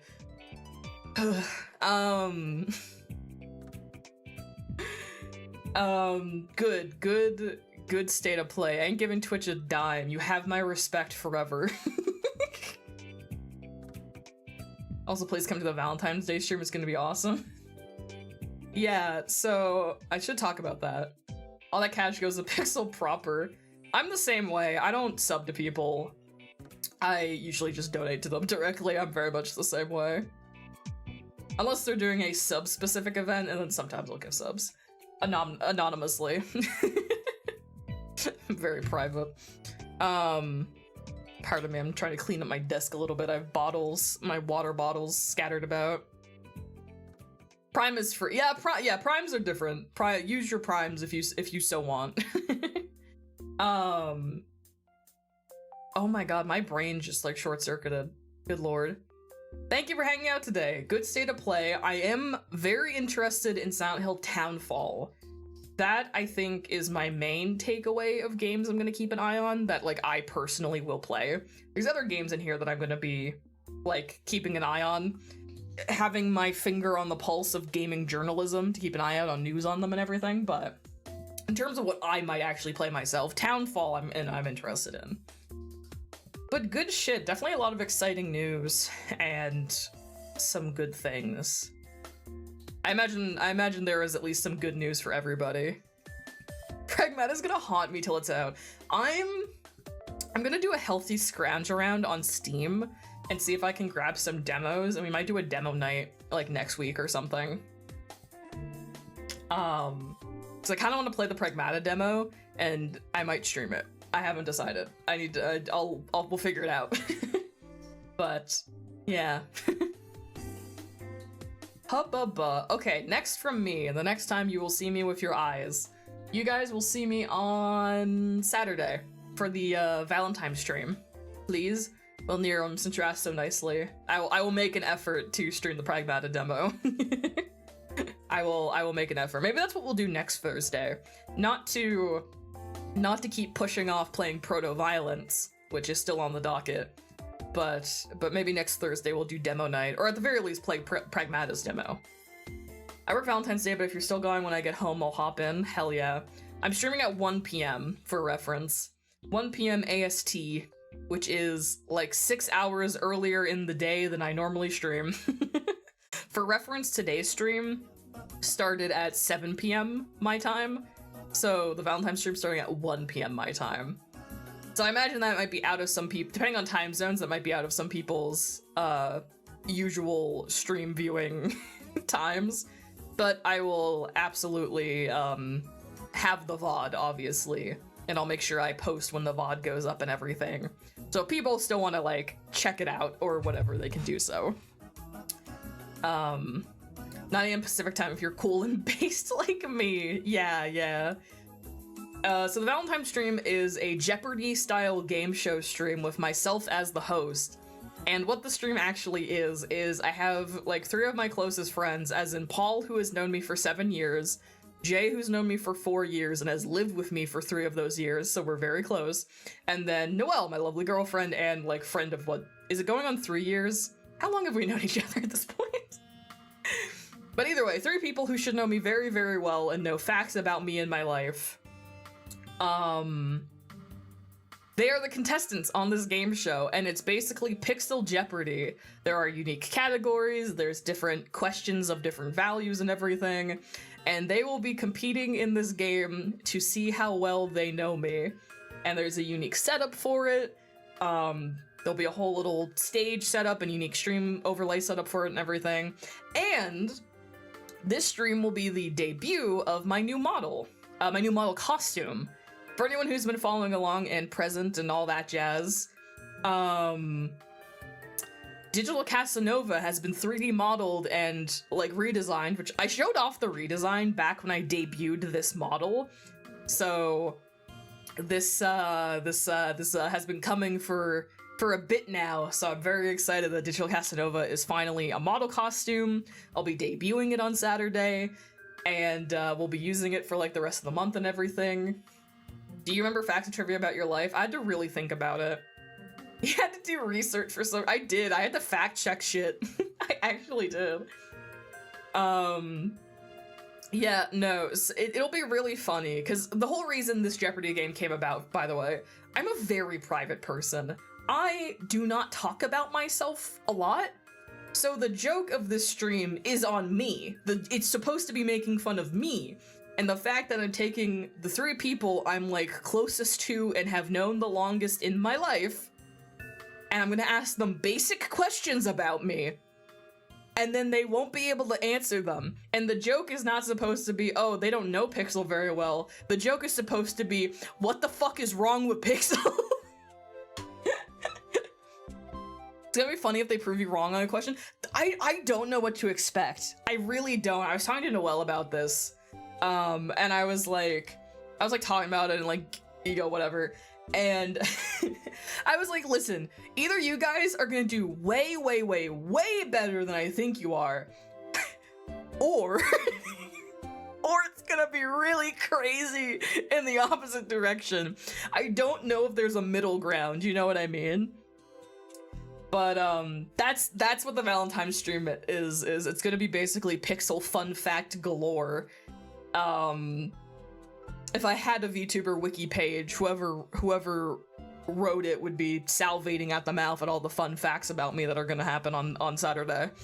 But that's the stream. It's a goofy, very lighthearted thing where I basically, it's just a way to hang out with my 3 closest people and play a silly game and have a fun stream and debut the new model, and it's not super serious. I lose so fast. I don't remember yesterday. I did originally consider on having like a mechanic, so to speak, where chat was also a contestant as like a hive mind. But I wasn't sure how to do chat answers. Like, would I do it as like polls? But if I did polls or something, it would, you know what I mean? It'd be multiple choice. That's unfair. I wasn't sure. I thought about it. But chat can play along in the sense that they can just scream whatever they want in chat as guesses. But you can't earn points for it. But I did briefly consider the mechanic of chat being their own contestant where you guys could win the prize and whatever the hell. But chat Alexa representative.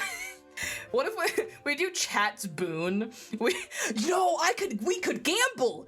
Oh my god, we could do a prediction at the start of the stream and you guys can vote for your champion. You guys can vote for your champion, and if the person you guys vote for— wait, I'm writing this down. I need to remember to do this on Saturday when we do the stream. Hold on, this is important. I like this. This I want you guys to be involved, and I like this. I like this idea. Yes, we so rarely do gambling on stream, but now this is the perfect opportunity. Chat votes for a champion at the start of the stream. If chat's chosen hero wins, then chat also gets a prize. When Saturday comes around, I will explain what the prize is, and then I can also explain what chat gets if their champion wins, like their version of the prize. But yeah. I'm gonna implement that now. We can do gambling. Some of you guys have so much money. we could really have some fun with this. Please make me a non-vote. If someone wants to vote but they don't want to vote for the actual contestants, they vote for you. The idea that chat chooses you as the warrior is so funny, because what that means, that would actually be great too, because what that means is that when questions come up, I would just have to look at chat for your answers. I wouldn't have to survey the chat hive mind. I would just have to take your fucking answers. Oh, fuck. That'd be funny as hell. So on Saturday, we have this game show stream. It's gonna be very goofy and unserious, and I hope it's a silly time. So that's Saturday, 1 p.m. AST. Monday, me and Paul are starting AI The Somnium Files 2. I need to find a video to show you guys at the start of that stream. I need to explain how iconic the AI Somnium Files 1 was to stream for me and Paul. But we are starting the sequel on Monday. It is a like puzzle, mystery, visual novel. The first one was fucking ridiculous. It's written by the guy who made 999. Very silly, very wacky, whatever the fuck. The first game was all over the place, but ultimately was just such an experience that I do want to play the second game. I played the first game back when I was streaming off my laptop. How times have changed. It's been so many years. I have an actual PC now. All I gotta remember is that you're a silly little guy who's okay at puzzles. Yeah, if you just lock in with that, you'll ace the Valentine's game. So Saturday, Jeopardy stream. Monday, AI The Somnium Files 2. And tentatively on Thursday, we'll do a demo night. Whether that's Pragmeta or some other stuff or just Pragmeta, I'll sort it out before next Thursday, but I'm thinking we're due for a bit of a demo night, so I'm gonna slot that in for our next Thursday stream. So yeah, I am going to go take some ibuprofen and cook some food, because I think my screen and all of the flashing bullshit in the state of play actually gave me a headache. So I'm gonna go cook a little food and take some ibuprofen. Yeah. If you do the phone a friend function, the friends you can phone for help would be me and Brad. I'm gonna be so... Oh, hold on. Ah, good. Whoever allowed Nirm's message, I love you. Not helpful whatsoever, but fun. God, that would be fucking funny. There are some Jeopardy mechanics I cut just for simplicity and not to make things too confusing or bogged down for my lovely friends. Like, there's no daily doubles, and certain things like that. It's very simplified Jeopardy, like when you play Jeopardy in school. But fuck, phone a friend, it would have been so fucking funny. Oh god. Watch a Nintendo State of Play shows up to screw your schedule over. Knowing my luck, yeah, I feel like that always happens. Luckily, if it's like one Nintendo thing, those are usually like 30 minutes. We could do that and play a demo without me like losing sleep. Whoever saved me from Automod, I love you. I'm assuming Noelle, because I think Noelle's my only mod in chat. I thank you, Noelle. But yeah, so that's the plan for like the next week-ish of streams and everything.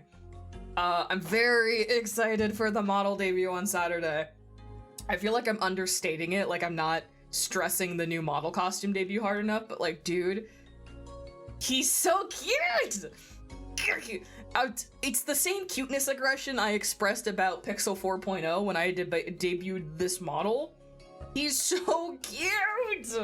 I'm so excited!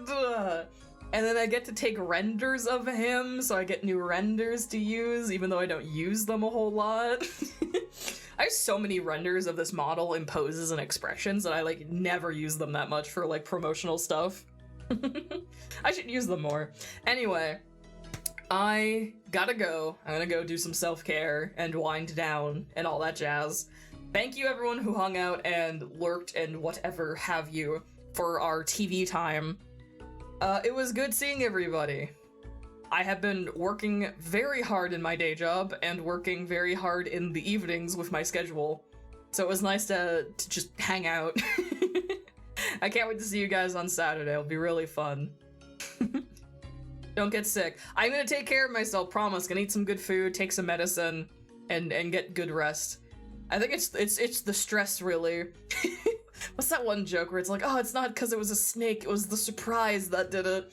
It's the same shit. It's not the illness, it's the stress. Anyway, love y'all's lots. Good folks, good community, thumbs up emoji. I'm so good at expressing normal affection for you guys. I'm gonna go. Thank you, everybody. Excited to see you guys on Saturday. Bye-bye.